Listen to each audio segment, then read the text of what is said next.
गुलामी गलों लाउणी है। पहला आनंदपुर घरे वड़ जाओ ते फिर मोटरसाइकिल एक पिंड विच एक ते 3 सवार ते 3 रिवाल्वर नवे लो। जेड़ा केस मेरे ते बनू मेरी छिल लवे बंद बंद कट्टिया जावे सारिया जावा मैं चलूंगा। मर्दे मुजाहिद दा भाग 13वां।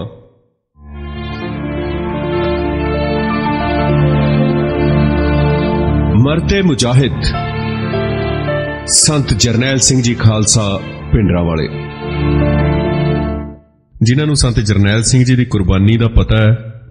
निरसंदेह वो कुर्बानी तां कुर्बानी है जे उन्होंने सिख इतिहास का पता है। इस करके असी ये गल नूं सुरखरू इस गल तो सुरखरू होए समझांगे जे असी ये दोवें गल्लां नूं बराबर साडे सुनन वालियां दे ज़हन दे विच उतारन दे लई, एक अखर भी उतारन दे लई जे असी कहने कि उन्हां दे ज़हन दे विच उतरे तां असी अपने आप नूं कामयाब समझांगे। इतिहास श्री दरबार साहिब अमृतसर, इतिहास गुरु साहिबान दा ते इतिहास सिख मिसलां दा, सिख परंपरावां दा, सिख विरसे दा। जदों भी असी वो पन्निਆਂ नूं फरोलदे हां तां साडी गल इत्थे आके रुकदी है संत जरनैल सिंह जी खालसा पिंडरावालिਆਂ ते। इस तो बाद अजे तक साडे कोल फुल स्टॉप लग्या होया। इस तो बाद अजे गल अगे तुरी नहीं, गल पिछां नूं जा रही है। जिहड़ी मेहनत 6 साल संतां ने कीती 1978 तो लैके 1984 तक, वो मेहनत ते इन्हां ने 30 साल दे विच पानी पा दिता। पर धन भाग ने साडे कि अज असी अपने मीडिया राहीं, अपने मीडिया के जरिए ये गल कर रहे हैं। ठीक है, ज़ाहरा तौर के उत्ते सानू नुकसान होया लगता है, पर मानसिक तौर के उत्ते असी उन्ने ज़्यादा मजबूत भी होए हैं। ज़ाहरा तौर के उत्ते, सरीरक तौर के उत्ते पंजाब के जे सिख किसान के बच्चों को देखिए, आपां पंजाब के जट्टां के बच्चों को देखिए तो सानू लगता है कि नुकसान होया। ज़ाहरा तौर के उत्ते जे असी देखिए कि श्री अकाल तख्त साहिब की जिहड़ी सुप्रीम पदवी है उहदे ते कौन बैठा है इस वेले, तो सानू लगता कि साडा नुकसान होया। पर मानसिक तौर पर जे तुसीं इस वेले सानू रेडियो के जरिए, आवाज़ के जरिए सानू सुन रहे हो तो यह साडा मानसिक तौर पर विकास मन्निया जाएगा। इतिहास की गल है, यह सारा इतिहास के जरिए संभव हो सकता है। इस इतिहासक तत्थ तो मुनकर नहीं होया जा सकता, इनकार नहीं किया जा सकता कि गुरु नानक देव जी वालों जिहड़ा तीजा पंथ चलाउण तो लैके गुरु गोबिंद सिंह जी वालों खालसा पंथ की साजना तक का जिहड़ा सिੱਖੀ का घेरा है, उहदे च ज्यादातर लोगों का पिछोकड़ हिंदू सी। ये तो मुनकर नहीं होया जा सकता। सिख पंथ के अंदर जिहड़े शामिल होए ये तत्त अपने विश्वासां, संस्कारां, रौह रीतां ते रस्मां रिवाजां पक्षों हिंदू समाज दे नाल चीड़े रूप दे विच पक्के तौर ते जुड़े हुए सन। मननी पऊगी गल, ये मनदे हां असीं। पर जिवें जिवें सिख पंथ दा वखरा सरूप, वखरा रंग रूप साडे सामने आउंदा गया इतिहास दे वर्कियां ते इहदी आजाद हस्ती स्थापित हुंदी गई जिवें जिवें, तां इह हिंदूवाद दे नालों सोच ते संस्कारां दे पक्षों पूरी तरह जिहड़ा सी ओह वखरा हो गया, न्यारा हो गया। तां जदों इह वखरा होना शुरू हुंदा है सोच दे पक्षों, ज़ाहरा तौर दे उत्ते सरीरक रूप ते भावना दे तौर ते जदों वखरे पाले दे विच जाके खड़ा हुंदा, तां इस जिहड़ा अमल हुंदा ना इह वखरेपन दा, तां इहदे विरोध च जिहड़ी ओह सोच है, हिंदू सोच है, जां ओह रुकावट बन के साडे अगे खड़ी होनी शुरू हो गई। ठीक है ना? तां इह जिहड़ा विरोध है इह शंकियां दे रूप च गुरु नानक देव जी दे समय तो शुरू हो गया सी। गल उत्थे ही आनी है, संत जरनैल सिंह पिंडरावालिਆਂ ते आउणी है। गल पिछे करनी जरूरी है, पिछे दी इतिहास नाल जोड़ के देखना चाहिए सारियां घटनावां नूं। गुरु नानक देव जी के समय तो शुरू हो गया सी। गुरु गोबिंद सिंह के समय खालसे की सिरजना नाल यह विरोध खुल्लम खुले रूप च साडे सामने आउंदा। फिर जिहड़ा साडा इतिहास है ते साडी जिहड़ी परंपरा बारे जिहड़ियां लिखतां सानू मिलदियां ने, कौयर सिंह वालों जिहड़ा रचिया गया गुरु बिलास पातशाही 10वीं ते सैनापति की एक रचना हैगी गुरसोभा, ਉਹਦੇ ਚੋਂ ਇਹ ਗੱਲ ਦੇ ਸਾਨੂੰ ਸਬੂਤ ਮਿਲਦੇ ਨੇ ਕਿ ਗੁਰੂ ਗੋਬਿੰਦ ਸਿੰਘ ਜੀ ਵੱਲੋਂ ਖਾਲਸਾ ਪੰਥ ਦੀ ਜਿਹੜੀ ਸਾਜਨਾ ਦੇ ਮੌਕੇ ਸਿੱਖ ਪੰਥ ਦੇ ਅੰਦਰਲੇ ਜਿਹੜੇ ਬਹੁਤ ਸਾਰੇ ਤੱਤਾਂ ਨੇ ਆਪਣੇ ਹਿੰਦੂ ਸੰਸਕਾਰਾਂ ਕਰਕੇ ਖਾਲਸਾ ਪੰਥ 'ਚ ਸ਼ਾਮਲ ਹੋਣ ਤੋਂ ਇਨਕਾਰ ਕਰਤਾ ਸੀ ਗੁਰੂ ਗੋਬਿੰਦ ਸਿੰਘ ਜੀ ਸਮੇਂ। ਇਹ ਸਾਨੂੰ ਇਤਿਹਾਸਕ ਹਵਾਲਿਆਂ ਦੇ ਨਾਲ ਇਹ ਗੱਲ ਪਤਾ ਲੱਗਦੀ ਹੈ ਸਾਨੂੰ। ਇਹ ਜਿਹੜਾ ਵਤੀਰਾ ਖਾਸ ਕਰਕੇ ਜਿਹੜੀਆਂ ਉੱਚ ਜਾਤੀਆਂ ਸਨ, ਬ੍ਰਾਹਮਣ ਜਾਤੀਆਂ 'ਚੋਂ ਜਿਹੜੇ ਲੋਕ ਆ ਕੇ ਸਿੱਖ ਬਣੇ ਸਨ, ਉਹਨਾਂ ਨਾਲ ਸੰਬੰਧਿਤ ਲੋਕਾਂ ਵੱਲੋਂ ਅਪਣਾਇਆ ਗਿਆ ਸੀ ਇਹ ਵਤੀਰਾ।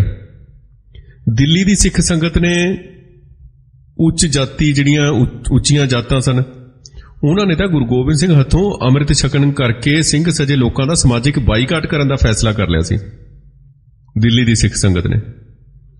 ਉਸ ਤੋਂ ਬਾਅਦ ਵੀ ਸਿੱਖ ਪੰਥ ਦੇ ਅੰਦਰ ਇਹ ਜਿਹੜਾ ਵਿਚਾਰਧਾਰਕ ਵਖਰੇਵਾਂ ਤੇ ਇਹ ਜਿਹੜਾ ਮਤਭੇਦ ਆ ਉਹ ਜਾਰੀ ਰਿਹਾ, ਬੜੀ ਦੂਰ ਤੱਕ ਜਾਰੀ ਰਿਹਾ। ਨਾਨਕ ਪੰਥੀਏ, ਨਿਰਮਲੇ, ਉਦਾਸੀਏ, ਇਹ ਸਾਰੀਆਂ ਜਿਹੜੀਆਂ ਸੰਪਰਦਾਵਾਂ ਨੇ ਵਿਚਾਰਧਾਰਕ ਤੇ ਦੁਨਿਆਵੀ ਦੋਵਾਂ ਪੱਧਰਾਂ ਤੇ ਹਿੰਦੂ ਮਤ ਦੇ, ਹਿੰਦੂ ਧਰਮ ਦੇ ਡੂੰਘੇ ਅਸਰ ਦੇ ਹੇਠ ਨੇ, ਹੁਣ ਵੀ ਪਹਿਲਾਂ ਵੀ ਸਨ। ਜਿੰਨਾ ਚਿਰ ਸਿੱਖ ਪੰਥ ਦੇ ਅੰਦਰੂਨੀ ਨੇਮਾਂ ਦੇ ਅੰਦਰ ਸਖਤਾਈ ਨਹੀਂ ਆਈ, ਉਹਨਾਂ ਚਿਰ ਇਹ ਜਿਹੜੀਆਂ ਸੰਪਰਦਾਵਾਂ ਸਾਰੀਆਂ ਸਨ, ਇਹ ਪੰਥ ਦੇ ਅੰਦਰ ਪ੍ਰਵਾਨ ਭਾਵੇਂ ਨਾ ਸੀ, ਪਰ ਇਹਨਾਂ ਨੂੰ ਅਸੀਂ ਸਹਿਣ ਕਰਦੇ ਰਹੇ, ਇਹਨਾਂ ਨੂੰ ਝੱਲਦੇ ਰਹੇ ਅਸੀਂ।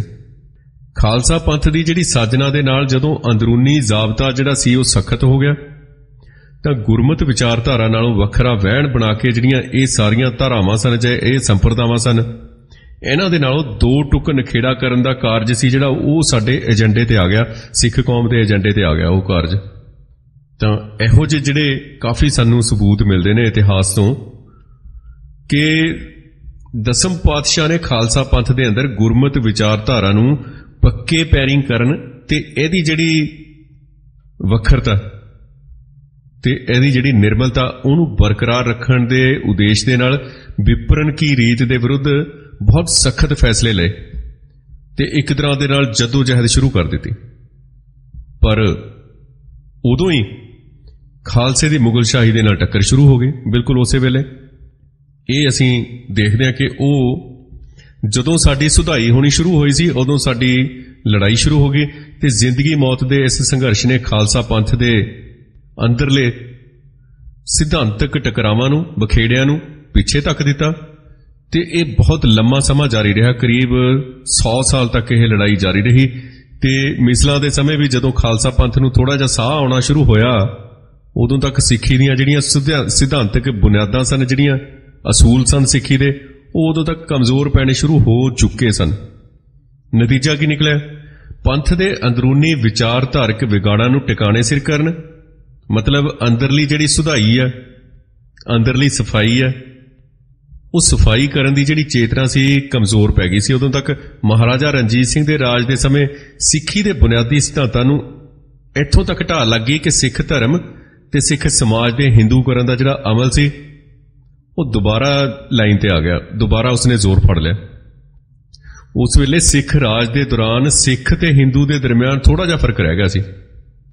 ਇਤਿਹਾਸਕਾਰਾਂ ਨੇ ਵੀ ਦੱਸਿਆ ਇਸ ਗੱਲ ਦਾ। ਇਹ ਉਹ ਸਮਾਂ ਸੀ ਜਦੋਂ ਨੀਮ ਹਿੰਦੂ ਸੰਪਰਦਾਵਾਂ, ਰਲੀਆਂ ਮਿਲੀਆਂ ਸੰਪਰਦਾਵਾਂ ਸਨ, ਜਿਹੜੀਆਂ ਉਹਨਾਂ ਨੂੰ ਸਿੱਖ ਪੰਥ ਦੇ ਅੰਦਰ ਨਾ ਸਿਰਫ ਕਬੂਲਿਆ ਗਿਆ ਬਲਕਿ ਸਤਿਕਾਰ ਦੀ ਨਜ਼ਰ ਨਾਲ ਦੇਖਿਆ ਜਾਣ ਲੱਗ ਪਿਆ ਸੀ ਉਸ ਵੇਲੇ। ਤੇ 18ਵੀਂ ਸਦੀ 'ਚ ਜਦੋਂ ਅਕਾਲ ਪੁਰਖ ਦੀ ਫੌਜ ਤੇ ਮੁਗਲ ਸ਼ਾਹੀ ਦੇ ਜ਼ੁਲਮਾਂ ਦਾ ਜਿਹੜਾ ਸੀ ਟਾਕਰਾ ਸ਼ੁਰੂ ਹੋਇਆ, ਤੇਜ਼ ਝੱਖੜ ਝੁੱਲਿਆ ਜ਼ੁਲਮਾਂ ਦਾ ਤੇ ਸਿੰਘਾਂ ਨੂੰ ਜੰਗਲਾਂ ਬੇਲਿਆਂ 'ਚ ਰਹਿ ਕੇ ਸੰਘਰਸ਼ ਕਰਨ ਲਈ ਮਜਬੂਰ ਹੋਣਾ ਪਿਆ, ਤਾਂ ਸਿੱਖੀ ਪ੍ਰਚਾਰ ਤੇ ਗੁਰਧਾਮਾਂ ਦਾ ਪ੍ਰਬੰਧ ਗੁਰਮਤਿ ਵਿਚਾਰਧਾਰਾ ਤੋਂ ਇੱਕ ਦੂਰੀ ਬਣਾ ਕੇ ਚੱਲ ਰਹੀਆਂ ਉਹ ਇਹਨਾਂ ਸੰਪਰਦਾਵਾਂ ਦੇ ਹੱਥ 'ਚ ਚਲਾ ਗਿਆ ਸੀ, ਹਿੰਦੂ ਸੰਪਰਦਾਵਾਂ ਦੇ ਹੱਥ 'ਚ ਚਲਾ ਗਿਆ ਸੀ, ਹਿੰਦੂ ਜਮਾਤਾਂ ਦੇ ਹੱਥ 'ਚ ਚਲਾ ਗਿਆ ਸੀ। ਸਿੰਘ ਤਾਂ ਜੰਗਲਾਂ ਬੇਲਿਆਂ 'ਚ ਸਨ। ਖੁਦ ਹਿੰਦੂਵਾਦ ਦੇ ਵਿਚਾਰਧਾਰਕ ਅਸਰ ਦੇ ਥੱਲੇ ਹੋਣ ਕਰਕੇ ਇਹ ਜਿਹੜੀਆਂ ਜਮਾਤਾਂ ਸਨ, ਇਹ ਸਿੱਖ ਧਰਮ ਦੇ ਬੁਨਿਆਦੀ ਸਿਧਾਂਤਾਂ ਦੇ ਅੰਦਰ ਹਿੰਦੂਵਾਦੀ ਖੋਟ ਮਿਲਾਉਣ ਦੀਆਂ ਜਿਹੜੀਆਂ ਉਹ ਕਾਰਨ ਹੋ ਨਿਬੜੀਆਂ। ਇਹਨਾਂ ਕਰਕੇ ਹਿੰਦੂਵਾਦੀ ਵਿਚਾਰਧਾਰਾ ਸਿੱਖੀ 'ਚ ਸਮਾਈ ਹੈ।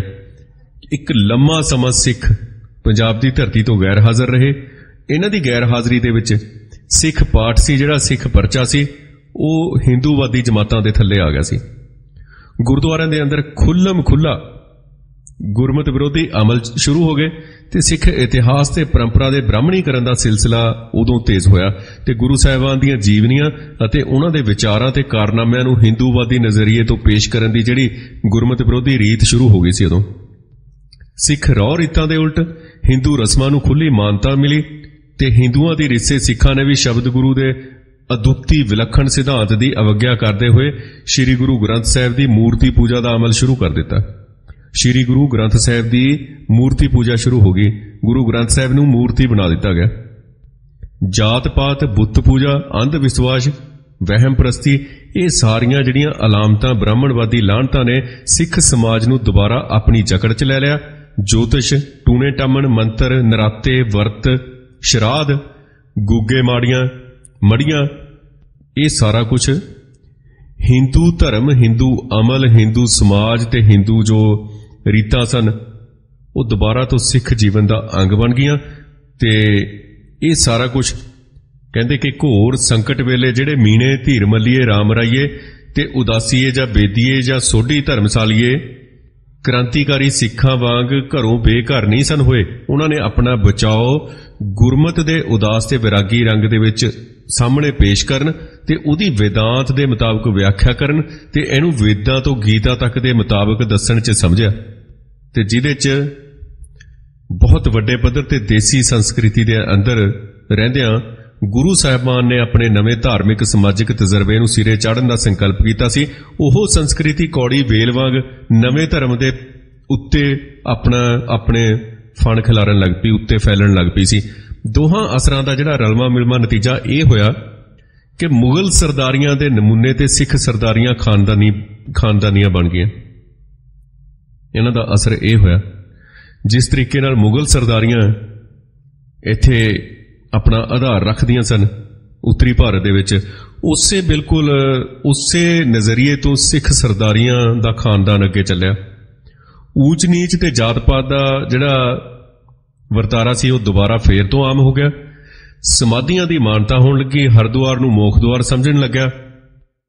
ਸ੍ਰੀ ਗੁਰੂ ਗ੍ਰੰਥ ਸਾਹਿਬ ਤੇ ਉਹਦੇ ਨਾਲ ਸੰਬੰਧਿਤ ਵਿਸ਼ਿਆਂ ਦੇ ਅਧਿਐਨ ਦੀ ਥਾਂ ਤੇ ਇਹਦੇ ਨਾਲ ਗੀਤਾ, ਹਨੂਮਾਨ ਨਾਟਕ, ਇਕਾਦਸ਼ੀ ਮਹਾਤਮ, ਇਹ ਸਾਰਾ ਕੁਝ ਦੁਬਾਰਾ ਇਹਨਾਂ ਦੇ ਖੋਜ ਹੋਣ ਲੱਗ ਪਈ, ਇਹ ਖੋਜ ਕਾਰਜ ਹੋਣ ਲੱਗ ਪਏ ਇਹਨਾਂ ਤੇ। ਸ੍ਰੀ ਗੁਰੂ ਗ੍ਰੰਥ ਸਾਹਿਬ ਦੀਆਂ ਲਿਖਤੀ ਬੀੜਾਂ ਦੇ ਸ਼ੁਰੂ ਦੇ ਤੇ ਅਖੀਰਲੇ ਪੰਨਿਆਂ ਤੇ ਸਵਾਸਤਿਕ ਦਾ ਨਿਸ਼ਾਨ ਆ ਗਿਆ ਤੇ ਘਰਾਂ ਤੇ ਮੰਦਰਾਂ ਦੀਆਂ ਕੰਧਾਂ ਤੇ ਪੋਥੀਆਂ ਦੇ ਪੰਨਿਆਂ ਤੇ ਦੇਵੀ ਦੇਵਤਿਆਂ ਦੇ ਚਿੱਤਰ ਛਪਣੇ ਸ਼ੁਰੂ ਹੋ ਗਏ। ਹਾਲਤ ਇਹ ਹੋ ਗਈ ਕਿ ਦੇਵੀ ਦੇਵਤਿਆਂ ਦੀਆਂ ਮੂਰਤੀਆਂ ਹਰਮੰਦਰ ਦੀ ਜੂਹ ਦੇ ਵਿੱਚ ਆ ਵੜੀਆਂ ਤੇ ਸ੍ਰੀ ਅਕਾਲ ਤਖਤ ਦੀਆਂ ਕੰਧਾਂ ਤੇ ਸ੍ਰੀ ਰਾਮ, ਸ੍ਰੀ ਕ੍ਰਿਸ਼ਨ ਜੀ ਦੀ ਲੀਲਾ ਚਿਤਰੀ ਗਈ। ਜਿਹੜੀ ਸ੍ਰੀ ਅਕਾਲ ਤਖਤ ਸਾਹਿਬ ਤੇ ਜਦੋਂ ਹਮਲਾ ਹੋਇਆ ਉਦੋਂ ਤੱਕ ਉਹ ਮੌਜੂਦ ਸੀ। ਜਿਹੜੀ ਸਿੱਖ ਸਰੂਪ ਕਦੇ ਸਿੱਖੀ ਦੀ ਵੱਖਰਤਾ ਦਾ ਸੂਚਕ, ਉਹਦੀ ਪਛਾਣ ਦਾ ਚਿੰਨ੍ਹ ਤੇ ਉਹਦੇ ਆਪੇ ਦੇ ਪ੍ਰਗਟਾਵੇ ਦਾ ਸਾਧਨ ਹੁੰਦਾ ਸੀ, ਉਹ ਇੱਕ ਰਸਮ ਬਣ ਕੇ ਰਹਿ ਗਿਆ ਸੀ। ਦੇਖੋ ਹੁਣ ਕਿੱਡੀ ਵੱਡੀ ਸੰਤਾਂ ਨੇ ਕੁਰਬਾਨੀ ਕੀਤੀ, ਇਹਨੂੰ ਹੁਣ ਸਮਝੋ ਅੰਦਰ ਦੀ ਗੱਲ ਨੂੰ। ਸ੍ਰੀ ਅਕਾਲ ਤਖਤ ਸਾਹਿਬ ਦੀਆਂ ਕੰਧਾਂ ਦੇ ਉੱਤੇ ਰਾਮ ਤੇ ਕ੍ਰਿਸ਼ਨ ਦੀ ਜਿਹੜੀ ਲੀਲਾ ਸੀ ਚਿਤਰੀ ਗਈ ਸੀ, ਉਹ ਸ੍ਰੀ ਅਕਾਲ ਤਖਤ ਸਾਹਿਬ ਦੇ ਉੱਤੇ ਜਦੋਂ ਹਮਲਾ ਹੁੰਦਾ ਹਿੰਦੂ ਗਵਰਨਮੈਂਟ ਦਾ, ਹਿੰਦੂ ਸਰਕਾਰ ਦਾ, ਉਦੋਂ ਤੱਕ ਮੌਜੂਦ ਸੀ ਉਹ।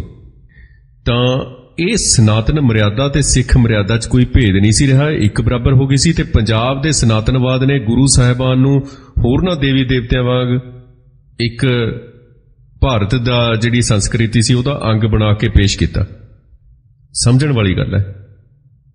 ਇਸ ਤਰ੍ਹਾਂ ਹੌਲੀ ਹੌਲੀ ਸਿੱਖ ਪੰਥ ਆਪਣੀ ਵੱਖਰੀ ਪਛਾਣ ਤੇ ਐਨ ਟੌਰ ਸੀ ਜਿਹੜੀ ਆਪਣੀ ਵੱਖਰੀ, ਉਹ ਗੁਆ ਕੇ ਦੁਬਾਰਾ ਹਿੰਦੂਵਾਦ ਦੀ ਜੇਲ੍ਹਣ 'ਚ ਜਾ ਫਸਿਆ। ਤੇ 1849 'ਚ ਜਦੋਂ ਅੰਗਰੇਜ਼ ਪੰਜਾਬ ਤੇ ਕਾਬਜ਼ ਹੋਏ ਤਾਂ ਉਦੋਂ ਤੱਕ ਸਿੱਖੀ ਤੇ ਸਿੱਖਾਂ ਦਾ ਇਸ ਤਰ੍ਹਾਂ ਹਿੰਦੂਕਰਨ ਹੋ ਚੁੱਕਾ ਸੀ ਕਿ ਸਿੱਖਾਂ ਤੇ ਹਿੰਦੂਆਂ ਦਰਮਿਆਨ ਨਖੇੜਾ ਕਰਨਾ ਮੁਸ਼ਕਲ ਹੋ ਗਿਆ। ਸਿੱਖ ਸਮਾਜ ਦੇ ਅੰਦਰ ਜਿਹੜੇ ਪ੍ਰਸਿੱਧ ਸਨ ਸਮਾਜਿਕ ਤੇ ਧਾਰਮਿਕ ਅਮਲ, ਕਾਰਜ ਵਿਹਾਰ, ਉਹਨਾਂ ਦੀ ਆਲੋਚਨਾ ਸ਼ੁਰੂਆਤੀ ਰੂਪ 'ਚ ਮਹਾਰਾਜਾ ਰਣਜੀਤ ਸਿੰਘ ਦੇ ਰਾਜ ਦੇ ਦੌਰਾਨ ਹੀ ਸ਼ੁਰੂ ਹੋ ਗਈ ਸੀ। ਸਿੱਖ ਸਮਾਜ ਦੇ ਅੰਦਰ ਸੁਧਾਰਾਂ ਦੀ ਲੋੜ ਦਾ ਅਹਿਸਾਸ ਬਹੁਤ ਦੇਰ ਬਾਅਦ ਜਾ ਕੇ ਪੈਦਾ ਹੋਇਆ। ਅੰਗਰੇਜ਼ਾਂ ਦੀ ਜਦੋਂ ਆਮਦ ਹੁੰਦੀ ਹੈ ਉਹਦੇ ਨਾਲ ਈਸਾਈ ਮੱਤ ਤੇ ਪੱਛਮੀ ਸੱਭਿਆਚਾਰ ਦਾ ਜਿਹੜਾ ਅਸਰ ਹੈ ਉਹਨੇ ਇਸ ਅਹਿਸਾਸ ਨੂੰ ਬਹੁਤ ਬਲ ਬਖਸ਼ਿਆ ਸਿੱਖਾਂ ਦੇ ਵਿੱਚ ਕਿ ਸਾਡਾ ਵੀ ਧਰਮ ਅੱਗੇ ਹੋਣਾ ਚਾਹੀਦਾ, ਸਾਨੂੰ ਵੀ ਧਾਰਮਿਕ ਤੌਰ ਤੇ ਜਾਗਣਾ ਚਾਹੀਦਾ। ਤਾਂ ਇਸ ਲਹਿਰ ਦੇ ਵਿੱਚੋਂ ਜਿਹੜੀ ਗੱਲ ਕਰਦੇ ਹਾਂ ਅਸੀਂ ਸਿੱਖ ਸਮਾਜ ਦੇ ਅੰਦਰ ਜਿਹੜੀ ਚੱਲੀ ਹੈ ਨਿਰੰਕਾਰੀ ਲਹਿਰ ਬਾਬਾ ਦਿਆਲ ਜੀ ਤੇ ਨਾਮਧਾਰੀ ਲਹਿਰ ਬਾਬਾ ਬਾਲਕ ਜੀ, ਇਹ ਸੁਧਾਰਵਾਦੀ ਰੁਝਾਨਾਂ ਦੀ ਹੌਲੀ ਹੌਲੀ ਸ਼ੁਰੂਆਤ ਹੋਈ। ਇਹਨਾਂ ਨੇ ਅੱਗੇ ਜਾ ਕੇ ਸਿੱਖ ਧਰਮ ਤੇ ਸਮਾਜ ਨੂੰ ਹਿੰਦੂਵਾਦੀ ਅਸਰਾਂ ਤੋਂ ਆਜ਼ਾਦ ਕਰਨ ਦੇ ਠੋਸ ਯਤਨ ਸ਼ੁਰੂ ਕੀਤੇ ਤੇ ਇਹ ਆਪਣੇ ਉਦੇਸ਼ਾਂ 'ਚ ਸਫਲ ਨਹੀਂ ਹੋਏ, ਇਹ ਕਾਮਯਾਬ ਨਹੀਂ ਹੋਏ ਬਿਲਕੁਲ ਵੀ।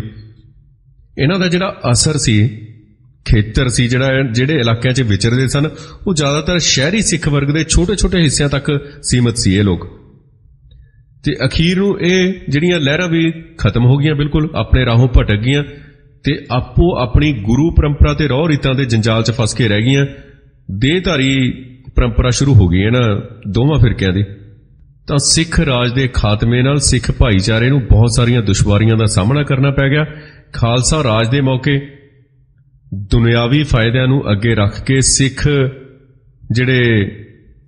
ਸਿੱਖ ਸਮਾਜ ਦੇ ਵਿੱਚ ਸ਼ਾਮਲ ਹੋਏ ਹਿੰਦੂ ਤੱਤ, ਜਿਹੜੇ ਜ਼ਿਆਦਾ ਕਰਕੇ ਅਖੌਤੀ ਉੱਚੀਆਂ ਜਾਤਾਂ 'ਚੋਂ ਸਨ, ਉਹ ਫਾਇਦਾ ਲੈਣ ਦੇ ਲਈ, ਆਪਣੇ ਆਪਣੇ ਫਾਇਦੇ ਲੈਣ ਲਈ, ਨੌਕਰੀਆਂ ਤੇ ਲੱਗਣ ਲਈ, ਉੱਚੇ ਅਹੁਦੇ ਹਾਸਲ ਕਰਨ ਲਈ, ਮਹਾਰਾਜਾ ਰਣਜੀਤ ਸਿੰਘ ਦੇ ਰਾਜਕਾਲ ਦੇ ਵਿੱਚ ਨੌਕਰੀਆਂ ਹਾਸਲ ਕਰਨ ਲਈ ਉਹ ਸਿੱਖ ਸਜੇ ਸਨ।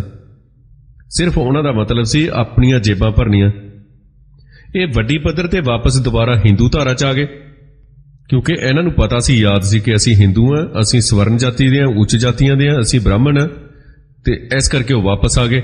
1855 ਦੀ ਪਹਿਲੀ ਮਰਦਮਸ਼ੁਮਾਰੀ ਦੇ ਮੌਕੇ ਸਿੱਖਾਂ ਦਾ ਗੜ੍ਹ ਮੰਨੇ ਜਾਂਦੇ ਕੇਂਦਰੀ ਪੰਜਾਬ ਦੇ 5 ਜ਼ਿਲ੍ਹਿਆਂ 'ਚ, ਅੰਮ੍ਰਿਤਸਰ 'ਚ, ਗੁਰਦਾਸਪੁਰ 'ਚ, ਲਾਹੌਰ 'ਚ ਤੇ ਸਿਆਲਕੋਟ ਤੇ ਗੁਜਰਾਂਵਾਲਾ 'ਚ ਕੁੱਲ 35 ਲੱਖ ਵਸੋਂ ਸੀ ਸਿਰਫ ਸਿੱਖਾਂ ਦੀ। 35 ਲੱਖ ਵਸੋਂ ਸੀ ਤੇ ਕੁੱਲ 35 ਲੱਖ ਵਸੋਂ ਸੀ ਸਾਰੀ ਮਿਲਾ ਕੇ 5 ਜ਼ਿਲ੍ਹਿਆਂ 'ਚ, ਤੇ ਸਿਰਫ 1,80,000 ਦੇ ਕਰੀਬ ਸਿੱਖ ਸੀ ਇਹਨਾਂ 'ਚੋਂ, 35 ਲੱਖਾਂ 'ਚੋਂ। 5 ਜ਼ਿਲ੍ਹੇ ਸਿੱਖ ਜ਼ਿਲ੍ਹੇ ਮੰਨੇ ਜਾਂਦੇ ਸਨ, ਜਿਨ੍ਹਾਂ ਦੇ ਆਧਾਰ ਤੇ ਬਾਅਦ ਦੇ ਵਿੱਚ ਕਾਫੀ ਰੌਲਾ ਵੀ ਪਿਆ ਜਦੋਂ ਵੰਡ ਹੋਈ ਇੰਡੀਆ ਦੀ। ਉਦੋਂ ਸਿੱਖ ਵਰਗ 'ਚ ਸਿਰਫ ਕੇਸਾਧਾਰੀ ਸਿੱਖਾਂ ਨੂੰ ਹੀ ਗਿਣਿਆ ਜਾਂਦਾ ਸੀ। ਤਾਂ ਸਪਸ਼ਟ ਹੈ ਕਿ ਸਿੱਖਾਂ, ਖਾਸ ਕਰਕੇ ਕੇਸਧਾਰੀ ਸਿੱਖਾਂ ਦੀ ਜਿਹੜੀ ਗਿਣਤੀ ਸੀ ਉਹਦੇ 'ਚ ਕਮੀ ਆਈ ਬਹੁਤ ਵੱਡੇ ਪੱਧਰ ਤੇ। ਪਰ ਇਹਦੇ ਨਾਲੋਂ ਵੱਧ ਅੰਗਰੇਜ਼ਾਂ ਦੇ ਹੱਥੋਂ ਹੋਈ ਹਾਰ ਦੇ ਅਸਰ ਜ਼ਿਆਦਾ ਮਾਰੂ ਸਨ। ਹਾਰ ਦੇ ਕਾਰਨ ਸਿੱਖ ਕੌਮ ਦੇ ਅੰਦਰ ਬਹੁਤ ਵੱਡੇ ਪੱਧਰ ਤੇ ਬੇਦਿਲੀ ਤੇ ਉਦਾਸੀ ਆ ਗਈ, ਨਿਰਾਸ਼ਤਾ ਫੈਲ ਗਈ, ਤੇ ਸਿੱਖ ਪੰਥ ਨੂੰ ਜੀਵਨ ਦੇ ਅੰਦਰ, ਆਪਣੀ ਜ਼ਿੰਦਗੀ ਦੇ ਅੰਦਰ ਪਹਿਲੀ ਵਾਰ ਯਤੀਮਾਂ ਵਰਗੀ ਹਾਲਤ ਤੇ ਮਨੋਅਵਸਥਾ ਦਾ ਸਾਹਮਣਾ ਕਰਨਾ ਪਿਆ। ਲੀਡਰ ਤੋਂ ਰਹਿਤ ਹੋ ਗਈ ਸਿੱਖ ਕੌਮ, ਤੇ ਲੀਡਰ ਤੋਂ ਰਹਿਤ ਕੋਈ ਕੌਮ ਨੂੰ ਇਸ ਸੰਕਟ ਚੋਂ ਬਾਹਰ ਕੱਢਣ ਵਾਲਾ ਨਾ ਕੋਈ ਰਹਿਬਰ ਦਿਖਦਾ ਸੀ ਤੇ ਨਾ ਕੋਈ ਰਾਹ ਦੱਸਣ ਵਾਲਾ ਕੋਈ ਅੱਗੇ ਕੋਈ ਸਹਾਇਕ ਮਿਲਦਾ ਸੀ। ਇੱਕ ਪਾਸੇ ਹਕੂਮਤੀ ਕਹਿਰ ਵਰਸ ਰਿਹਾ ਸੀ ਤੇ ਬਰਤਾਨਵੀ ਰਾਜ ਦੇ ਪਹਿਲੇ ਵਰ੍ਹੇ ਦੇ ਦੌਰਾਨ ਕੋਈ 8,000 ਸਿੱਖਾਂ ਨੂੰ ਕੈਦ ਕੀਤਾ ਗਿਆ, ਤੇ ਦੂਜੇ ਪਾਸੇ ਸਿਧਾਂਤਕ ਜਿਹੜੀ ਸਾਡੇ ਤੇ ਮਾਰ ਵੱਜ ਰਹੀ ਸੀ, ਜਿਵੇਂ ਕਿ ਪਹਿਲਾਂ ਹੀ ਅਸੀਂ ਦੱਸ ਚੁੱਕੇ ਹਾਂ। ਈਸਾਈ ਪ੍ਰਚਾਰਕ ਸਰਗਰਮੀਆਂ 'ਚ ਤੇਜ਼ੀ ਆ ਚੁੱਕੀ ਸੀ, ਤੇ ਹਾਰ ਦੀ ਭੰਨੀ ਹੋਈ ਮਹਾਰਾਜਾ ਰਣਜੀਤ ਸਿੰਘ ਦੀ ਮੌਤ ਤੋਂ ਬਾਅਦ ਜਿਹੜੀ ਸਿੱਖ ਫੌਜ ਦੀ ਹਾਰ ਹੋਈ ਸੀ ਵੱਡੀ, ਉਸ ਹਾਰ ਦੀ ਭੰਨੀ ਹੋਈ ਸਿੱਖ ਕੌਮ ਨੂੰ ਇੱਕ ਨਵਾਂ ਧੁੜਕੂ ਲੱਗਿਆ ਹੋਇਆ ਸੀ। ਈਸਾਈ ਮਤ ਗ੍ਰਹਿਣ ਕਰਨ ਵਾਲੇ ਸਿੱਖਾਂ ਦੀ ਗਿਣਤੀ ਭਾਵੇਂ ਜ਼ਿਆਦਾ ਨਹੀਂ ਸੀ, ਪਰ ਸਿੱਖ ਮਨਾਂ ਦੇ ਉੱਤੇ ਇਸ ਦਾ ਜ਼ਖਮ ਬਹੁਤ ਡੂੰਘਾ ਲੱਗਾ। ਕਾਰਨ ਇਹ ਕਿ ਧਰਮ ਬਦਲੀ ਕਰਨ ਵਾਲੇ ਕੋਈ ਸਿੱਖ ਸਨ ਜਿਹੜੇ ਉਹ ਸਧਾਰਨ ਸਿੱਖ ਨਹੀਂ ਸਨ, ਸਗੋਂ ਬਹੁਤ ਹੀ ਬਾਰਸੂਖ ਉੱਚੇ ਖਾਨਦਾਨ ਵਾਲੇ ਲੋਕ ਸਨ। ਮਹਾਰਾਜਾ ਦਲੀਪ ਸਿੰਘ ਤੇ ਕਪੂਰਥਲਾ ਜਿਹੜਾ ਘਰਾਣਾ ਸੀ ਉਹਦਾ ਕੰਵਰ ਹਰਨਾਮ ਸਿੰਘ, ਇਹਨਾਂ ਵੱਲੋਂ ਈਸਾਈ ਧਰਮ ਗ੍ਰਹਿਣ ਕਰ ਲੈਣਾ ਕੋਈ ਛੋਟੀ-ਮੋਟੀ ਗੱਲ ਨਹੀਂ ਸੀ, ਭਾਵੇਂ ਕਿਸੇ ਤਰੀਕੇ ਨਾਲ ਅੰਗਰੇਜ਼ਾਂ ਨੇ ਕਰਵਾਇਆ। ਇਹ ਇੱਕਾ ਦੁੱਕਾ ਘਟਨਾਵਾਂ ਨੇ ਸਿੱਖ ਜਗਤ ਨੂੰ ਝੰਜੋੜ ਕੇ ਰੱਖ ਦਿੱਤਾ, ਤੇ ਇਹਦੇ ਨਾਲ ਸਿੱਖੀ ਦੇ ਵਿਕਾਰ ਤੇ ਪਰੰਪਰਾ ਨੂੰ ਜੋ ਠੇਸ ਪਹੁੰਚੀ ਉਹ ਉਸ ਵੇਲੇ ਦਾ ਸਿੱਖ ਮਨ ਹੀ ਜਾਣਦਾ। ਆਪਾਂ ਨਹੀਂ ਜਾਣ ਸਕਦੇ ਉਸ ਨੂੰ। ਜੇ ਆਪਾਂ ਇਤਿਹਾਸ ਪੜ੍ਹਾਂਗੇ ਤਾਂ ਆਪਣੇ ਤੇ ਥੋੜਾ ਬਹੁਤਾ ਅਸਰ ਹੋ ਸਕਦਾ ਉਸ ਗੱਲ ਦਾ। ਸੋ ਇਹੋ ਜਿਹੇ ਹਾਲਾਤ ਸਨ। ਤੇ ਅਸੀਂ ਜਿਹੜੀ ਗੱਲ ਕਰਦੇ ਹਾਂ, ਜਦੋਂ ਸੰਤ ਜਰਨੈਲ ਸਿੰਘ ਜੀ ਖਾਲਸਾ ਭਿੰਡਰਾਂਵਾਲਿਆਂ ਦਾ ਉਗਮ ਹੁੰਦਾ ਸਿੱਖ ਸੰਸਾਰ ਦੇ ਉੱਤੇ, ਉਹ ਕਿਸੇ ਤਰੀਕੇ ਵੀ ਉਹ ਵੱਖਰਾ ਨਹੀਂ ਸੀ। ਗੁਰੂ ਨਾਨਕ ਦੇਵ ਜੀ ਦੇ ਵੇਲੇ ਜੋ ਹਾਲਾਤ ਸਨ ਤੇ ਜੋ ਅੰਗਰੇਜ਼ਾਂ ਤੋਂ ਬਾਅਦ ਦੇ ਹਾਲਾਤ ਸਨ, ਤੇ ਉਹੋ ਹੀ ਹਾਲਾਤ 1978 ਦੇ ਵਿੱਚ ਸਨ। ਸੰਤ ਜਰਨੈਲ ਸਿੰਘ ਭਿੰਡਰਾਂਵਾਲਿਆਂ ਸੰਤਾਂ ਦੀ ਜਿਹੜੀ ਵਿਚਾਰਧਾਰਾ ਸੀ, ਜਿਸ ਵਿਚਾਰਧਾਰਾ ਦਾ ਪ੍ਰਚਾਰ ਤੇ ਉਹ ਪ੍ਰਤੀਨਿਧਤਾ ਕਰਦੇ ਰਹੇ, ਉਹ ਕੋਈ ਨਵੀਂ ਨਹੀਂ ਸੀ ਹੈਗੀ। ਇਹ ਵਿਚਾਰਧਾਰਾ ਬਿਲਕੁਲ ਉਹ ਸੀ ਜਿਹੜੀ ਗੁਰੂ ਨਾਨਕ ਦੇਵ ਜੀ ਨੇ ਸ਼ੁਰੂ ਕੀਤੀ ਸੀ, ਤੇ ਜਿਸ ਦਾ ਗੁਰੂ ਹਰਗੋਬਿੰਦ ਸਾਹਿਬ ਤੇ ਗੁਰੂ ਗੋਬਿੰਦ ਸਿੰਘ ਜੀ ਨੇ ਵਿਕਾਸ ਕੀਤਾ ਸੀ ਅੱਗੇ, ਜਿਸ ਨੂੰ ਉਹ ਅੱਗੇ ਲੈ ਕੇ ਗਏ। ਪਰ ਬ੍ਰਾਹਮਣਵਾਦ ਦੇ ਅਸਰ ਦੇ ਥੱਲੇ ਸਿੱਖ ਵਿਚਾਰਧਾਰਾ ਸੀ ਜਿਹੜੀ ਉਹ ਬਹੁਤ ਹੀ ਜ਼ਿਆਦਾ ਪੇਤਲੀ ਪੈ ਗਈ ਸੀ। ਇਹ ਜਿਹੜਾ ਫੇਰ ਬਦਲ ਸੀ ਨਾ, ਇਹ ਜਿਹੜੀ ਬਦਲਾਅ ਦੀ ਗੱਲ ਸੀ, ਇਹ ਭਾਰਤ ਤੇ ਅੰਗਰੇਜ਼ੀ ਹਕੂਮਤ ਦੇ ਦੌਰਾਨ ਵਾਪਰਿਆ ਹੈ ਸਾਰਾ ਕੁਝ। ਤਾਂ ਵੀ ਇਹਦੀ ਵਿਲੱਖਣ ਹੋਂਦ ਖਤਮ ਨਹੀਂ ਹੋਈ, ਕਿਉਂਕਿ ਜੋ ਇਹ ਗੰਧਲੇ ਪਾਣੀ ਦੇ ਤਲਾਅ ਦੇ ਵਿੱਚੋਂ ਕਮਲ ਦੇ ਫੁੱਲ ਵਾਂਗ ਨਿਰਲੇਪ ਰਹੀ, ਬਿਲਕੁਲ ਸਿੱਖ ਧਰਮ ਤੇ ਸਿੱਖ ਵਿਚਾਰਧਾਰਾ ਅਜੇ ਵੀ ਚਿੱਕੜ ਦੇ ਉੱਪਰ तर रहा कमल दा फुल वांग है। संत भिंडरां वाले ने की कीता सी? उन्होंने इस कमल दे फुल नूं गंदले पानी दे तलाअ चों चुक के पवित्रता दे तलाअ दे विच लाता। देखो तुसीं, जे असीं दूजे शब्दां च गल करिए तां संत भिंडरां वाले ने खालसे दे असल सिद्धांतां नूं दुबारा जीवित किया, मुड़ सुरजीत किया ते इस नूं एक नवीं सेध दित्ती, नवीं सेध मिल गई। बिल्कुल ये वरतारा कुदरत दे बुनियादी असूलों के मुताबिक सी, जिहड़ा ये दसदा कि कुदरत अगांह वधू ढंग दे नाल विकास करदी है। विकास ते एवें ही विचारधारा भी विकास करदी है। जे किसी विचारधारा नूं वधण फुੱਲਣ नहीं दिता जाता तां वो खड़े पानी दे बराबर हो जाती है ते उहदे चों मुश्क मारन लग जाता है। इसलिए उन्होंने दृढ़ता दे नाल सिखां नूं गुरु गोबिंद सिंह जी वालों दसे हुए मार्ग ते चलण दी नसीहत दित्ती ते इहदे मुताबिक उन्हां नूं अमृतधारी अते शस्त्रधारी होण लई प्रेरिया ते उत्साहित किया। इस अमल दे विचों लंघदिआं बिना लंघे सिखां नूं असल खालसे दे रूप च तब्दील नहीं सी कीता जा सकदा अते शस्त्र ते शास्त्र ये रखे तो बिना वो अपनी अते ना ही खालसा पंथ की राखी कर सकता सी कोई सिख। तां ये दो चीज़ां जरूरी सन, शास्त्र भी, ज्ञान भी ते शस्त्र भी, हथियार भी। सिखां च हथियारबंद संघर्ष करने की जिहड़ी रवायत पहला गुरु हरगोबिंद साहिब ने गुरु अर्जन देव जी की शहादत तो बाद शुरू की सी ते इस मार्ग ते चलदिआं साहिब गुरु तेग बहादुर जी ने गैर धर्म के चिन्हां की रखिया हेठ अपने धर्म के काज लई सर्वोत्तम कुर्बानी दी, पर उन्हां दा बलिदान जालम मुगलों के मन बदलण च असफल रहा। जदों शांति ते बलिदान की नीति नाकाम रही तां गुरु हरगोबिंद अते गुरु गोबिंद सिंह महाराज ने हथियार चुके ते फिर उन्हां सिखां नूं पैसे की बजाय घोड़े ते शस्त्र भेंट करन दी हदायत कीती सी। उन्होंने अपने श्रद्धालुओं तो श्री अकाल तख्त साहिब विखे घोड़ियां ते शस्त्रां दी भेंट करन दे लई कहे सन। ये उन्होंने हुक्म दिते सन। मीरी पीरी दे प्रगटाव दे वजों उन्होंने खुद 2 किरपानां पहनियां।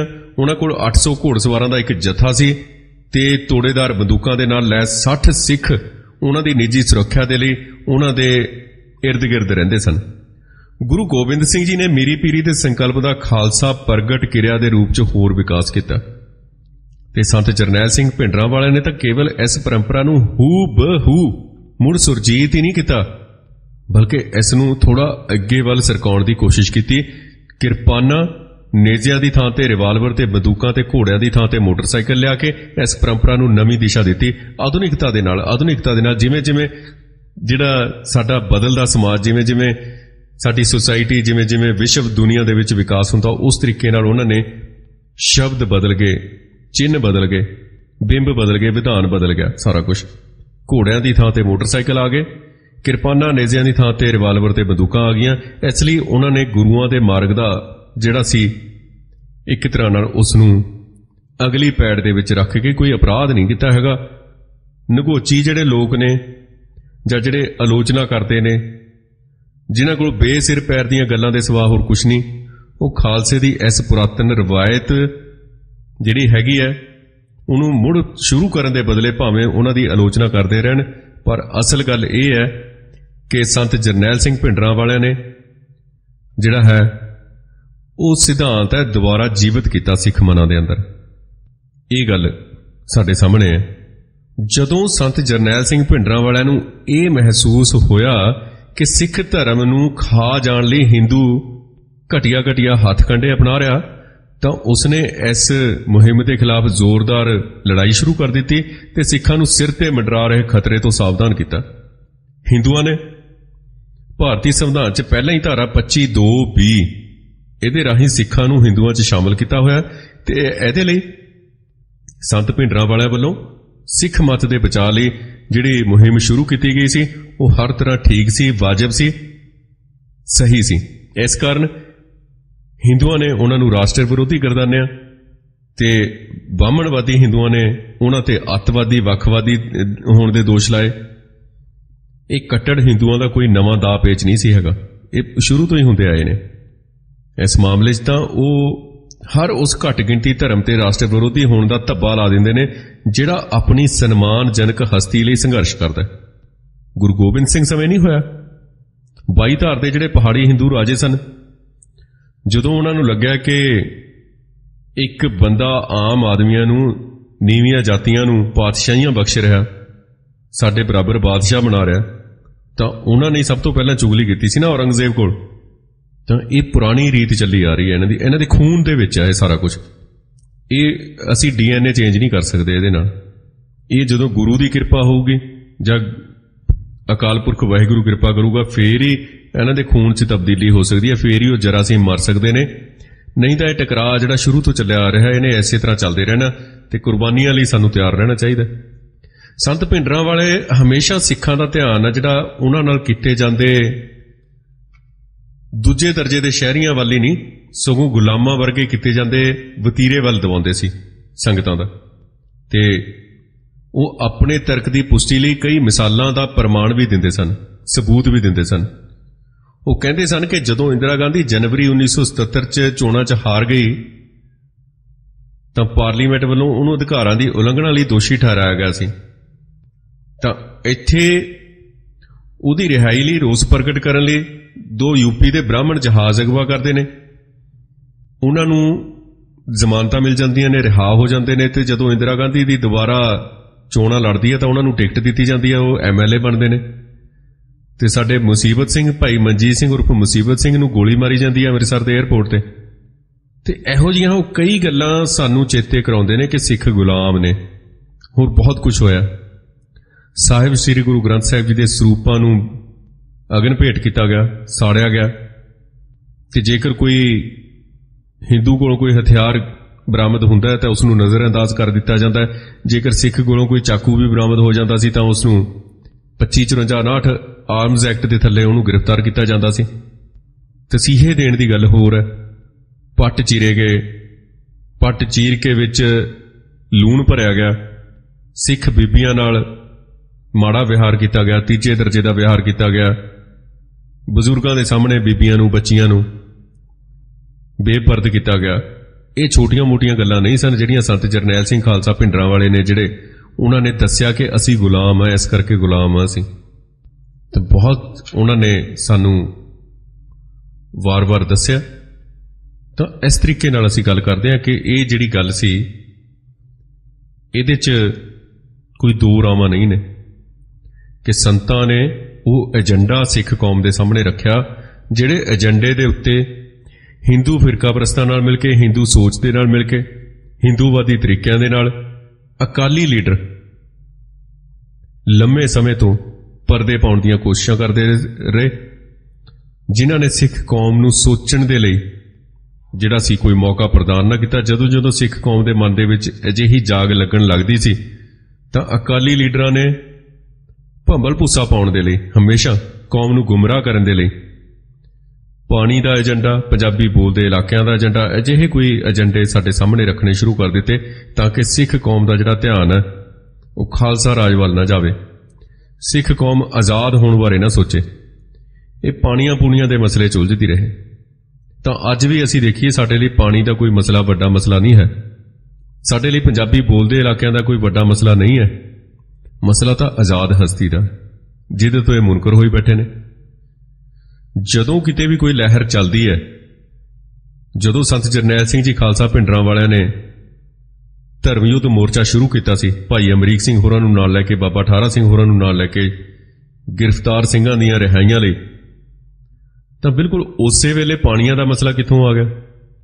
ਤਾਂ ਇਹਨਾਂ ਨੇ ਉਹ ਸਾਰੀਆਂ ਗੱਲਾਂ ਨੂੰ ਅਨੰਦਪੁਰ ਸਾਹਿਬ, ਕਿਉਂਕਿ ਅਨੰਦਪੁਰ ਸਾਹਿਬ ਸਿੱਖਾਂ ਦੀ ਜਨਮ ਭੂਮੀ ਹੈ ਖਾਲਸੇ ਦੀ, ਅਨੰਦਪੁਰ ਸਾਹਿਬ ਦੇ ਨਾਂ ਤੇ ਉਸ ਰੈਜ਼ੋਲੂਸ਼ਨ ਦਾ, ਉਸ ਮਤੇ ਦਾ ਨਾਮ ਰੱਖਿਆ ਇਹਨਾਂ ਨੇ, ਤਾਂ ਕਿ ਸਿੱਖ ਨੇ, ਜਿਹੜੇ ਸਿੱਖ ਕੌਮ ਹੈ, ਧਰਮ ਦੇ ਨਾਂ ਤੇ ਇਕੱਠੀ ਹੁੰਦੀ ਹੈ ਤੇ ਧਰਮ ਦੇ ਨਾਂ ਤੇ ਇਕੱਠੇ ਹੋਣਗੇ, ਸਾਰੇ ਸਾਡੇ ਪਿੱਛੇ ਲੱਗਣਗੇ ਤੇ ਵੋਟਾਂ ਦੇ ਰੂਪ 'ਚ ਉਹਨਾਂ ਨੂੰ ਦੇਖਿਆ ਜਾਂਦਾ ਸੀ।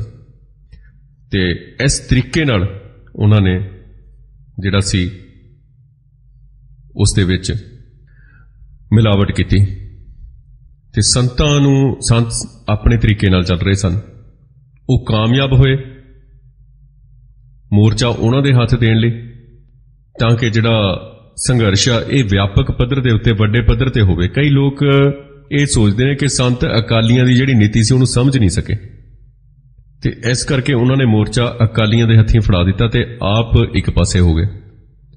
ਇਸ ਗੱਲ ਨੂੰ ਸਮਝਣ ਦੇ ਵਿੱਚ ਦੇਰ ਨਹੀਂ ਲੱਗਣੀ ਚਾਹੀਦੀ ਕਿ ਜਦੋਂ ਮੋਰਚਾ ਅਕਾਲੀਆਂ ਨੇ ਆਪਣੇ ਹੱਥੀਂ ਲਿਆ ਸੰਤ ਜਰਨੈਲ ਸਿੰਘ ਜੀ ਖਾਲਸਾ ਦੇ ਹੱਥੋਂ, ਤਾਂ ਸਿਰਫ 2 ਮਹੀਨਿਆਂ 'ਚ ਇਹ ਅਕਾਲੀਆਂ ਨੂੰ ਇਹ ਸੋਚਣ ਲਈ ਮਜਬੂਰ ਹੋਣਾ ਪੈ ਗਿਆ ਸੀ ਕਿ ਉਹਨਾਂ ਨੇ ਬਹੁਤ ਵੱਡੀ ਗਲਤੀ ਕਰ ਲਈ ਹੈ, ਕਿਉਂਕਿ ਸੰਤ ਉਹਨਾਂ ਨੂੰ ਹੁਣ ਪਿੱਛੇ ਨਹੀਂ ਸੀ ਹਟਣ ਦੇ ਰਹੇ। ਬਿਲਕੁਲ ਇਸੇ ਤਰੀਕੇ ਨਾਲ ਜਿਵੇਂ ਅੱਜ ਹਿੰਦੂ ਨੂੰ ਸਿੱਖਾਂ ਦੀ ਮਾਨਸਿਕਤਾ ਬਾਰੇ ਬੜੀ ਚੰਗੀ ਤਰ੍ਹਾਂ ਪਕੜ ਹੈ, ਸਮਝ ਹੈ, ਸਿੱਖ ਮਾਨਸਿਕਤਾ ਬਾਰੇ ਹਿੰਦੂ ਬਹੁਤ ਚੰਗੀ ਤਰ੍ਹਾਂ ਸਮਝਦਾ ਹੈ। ਇੰਨੀ ਚੰਗੀ ਤਰ੍ਹਾਂ ਅਸੀਂ ਹਿੰਦੂ ਮਾਨਸਿਕਤਾ ਨੂੰ ਨਹੀਂ ਸਮਝਦੇ ਜਿੰਨੀ ਚੰਗੀ ਤਰ੍ਹਾਂ ਹਿੰਦੂ ਸਿੱਖ ਮਾਨਸਿਕਤਾ ਨੂੰ ਸਮਝਦਾ। ਉਹ ਐਕੂਪ੍ਰੈਸ਼ਰ ਦੀ ਇੱਕ ਵਿਧੀ ਹੁੰਦੀ ਹੈ, ਉਹ ਸਰੀਰ ਦੇ ਵੱਖ-ਵੱਖ ਪੁਆਇੰਟਾਂ ਤੇ ਜਦੋਂ ਐਕੂਪ੍ਰੈਸ਼ਰ ਦਾ ਜਿਹੜਾ ਜਾਣਨਹਾਰ ਹੁੰਦਾ ਦਬਾਅ ਪਾਉਂਦਾ ਨਾ, ਉਹਨੂੰ ਪਤਾ ਹੁੰਦਾ ਕਿੱਥੇ ਦਬਾਅ ਪਾਵਾਂਗੇ ਤੇ ਕਿੱਥੇ ਅਸਰ ਹੋਏਗਾ। ਇਸ ਤਰੀਕੇ ਨਾਲ ਹਿੰਦੂ ਸਾਡੇ ਸਰੀਰ ਦੇ ਉੱਤੇ ਦਬਾਅ ਪਾਉਂਦਾ।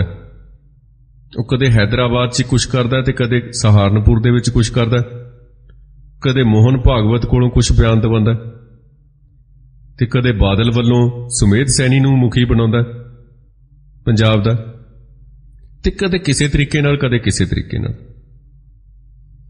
ਉਹ ਐਕੂਪ੍ਰੈਸ਼ਰ ਕਰ ਰਿਹਾ, ਸਾਨੂੰ ਦਿਮਾਗੀ ਤੌਰ ਦੇ ਉੱਤੇ ਖੋਖਲਾ ਕਰ ਰਿਹਾ ਹਿੰਦੂ। ਤੇ ਸਾਨੂੰ ਇਹ ਸਮਝਣਾ ਚਾਹੀਦਾ, ਕੋਈ ਸਿੱਖ ਵੀਰ ਕਿਤੇ ਵੀ ਕੋਈ ਗੱਲ ਕਰਦਾ, ਸੰਤਾਂ ਦੀ ਗੱਲ ਕਰਦਾ, ਉਹਨਾਂ ਦੀ ਕੁਰਬਾਨੀ ਦੀ ਗੱਲ ਕਰਦਾ, ਸ਼ਹਾਦਤ ਦੀ ਗੱਲ ਕਰਦਾ, ਕਿਸੇ ਤਰੀਕੇ ਨਾਲ ਵੀ ਕਿਤੇ ਵੀ ਕਰ ਰਿਹਾ ਤਾਂ ਸਾਨੂੰ ਨਮਸਕਾਰ ਕਰਨਾ ਚਾਹੀਦਾ ਉਸ ਨੂੰ। ਉਸ ਦੇ ਵਿੱਚ ਕਮੀਆਂ ਪੇਸ਼ੀਆਂ ਕੱਢਣ ਦੀ ਬਜਾਏ ਸਾਨੂੰ ਉਸ ਨੂੰ ਸਲਾਮ ਕਰਨਾ ਬਣਦਾ, ਉਸ ਦੀ ਪਿੱਠ ਥਾਪੜਨੀ ਬਣਦੀ ਹੈ। ਪਰ ਸਾਡੇ ਵਿੱਚੋਂ ਕਈ ਵੀਰ ਹੁੰਦੇ ਨੇ ਜਿਹੜੇ ਕੋਸ਼ਿਸ਼ ਕਰਦੇ ਨੇ, ਸ਼ਾਇਦ ਉਹ ਜਜ਼ਬਾਤਾਂ ਦੇ ਵਹਿਣ ਦੇ ਵਿੱਚ, ਜਜ਼ਬਾਤਾਂ ਦੇ ਅਸਰ ਥੱਲੇ ਆ ਕੇ ਕੋਈ ਨਾ ਕੋਈ ਗੱਲ ਅਜਿਹੀ ਕਰ ਜਾਂਦੇ ਨੇ ਕਿ ਉਹਦੇ ਨਾਲ ਉਹ ਜਿਹੜਾ ਕਾਰਜ ਚੱਲ ਰਿਹਾ ਹੁੰਦਾ ਉਹਦੇ 'ਚ ਰੁਕਾਵਟ ਆ ਜਾਂਦੀ ਹੈ।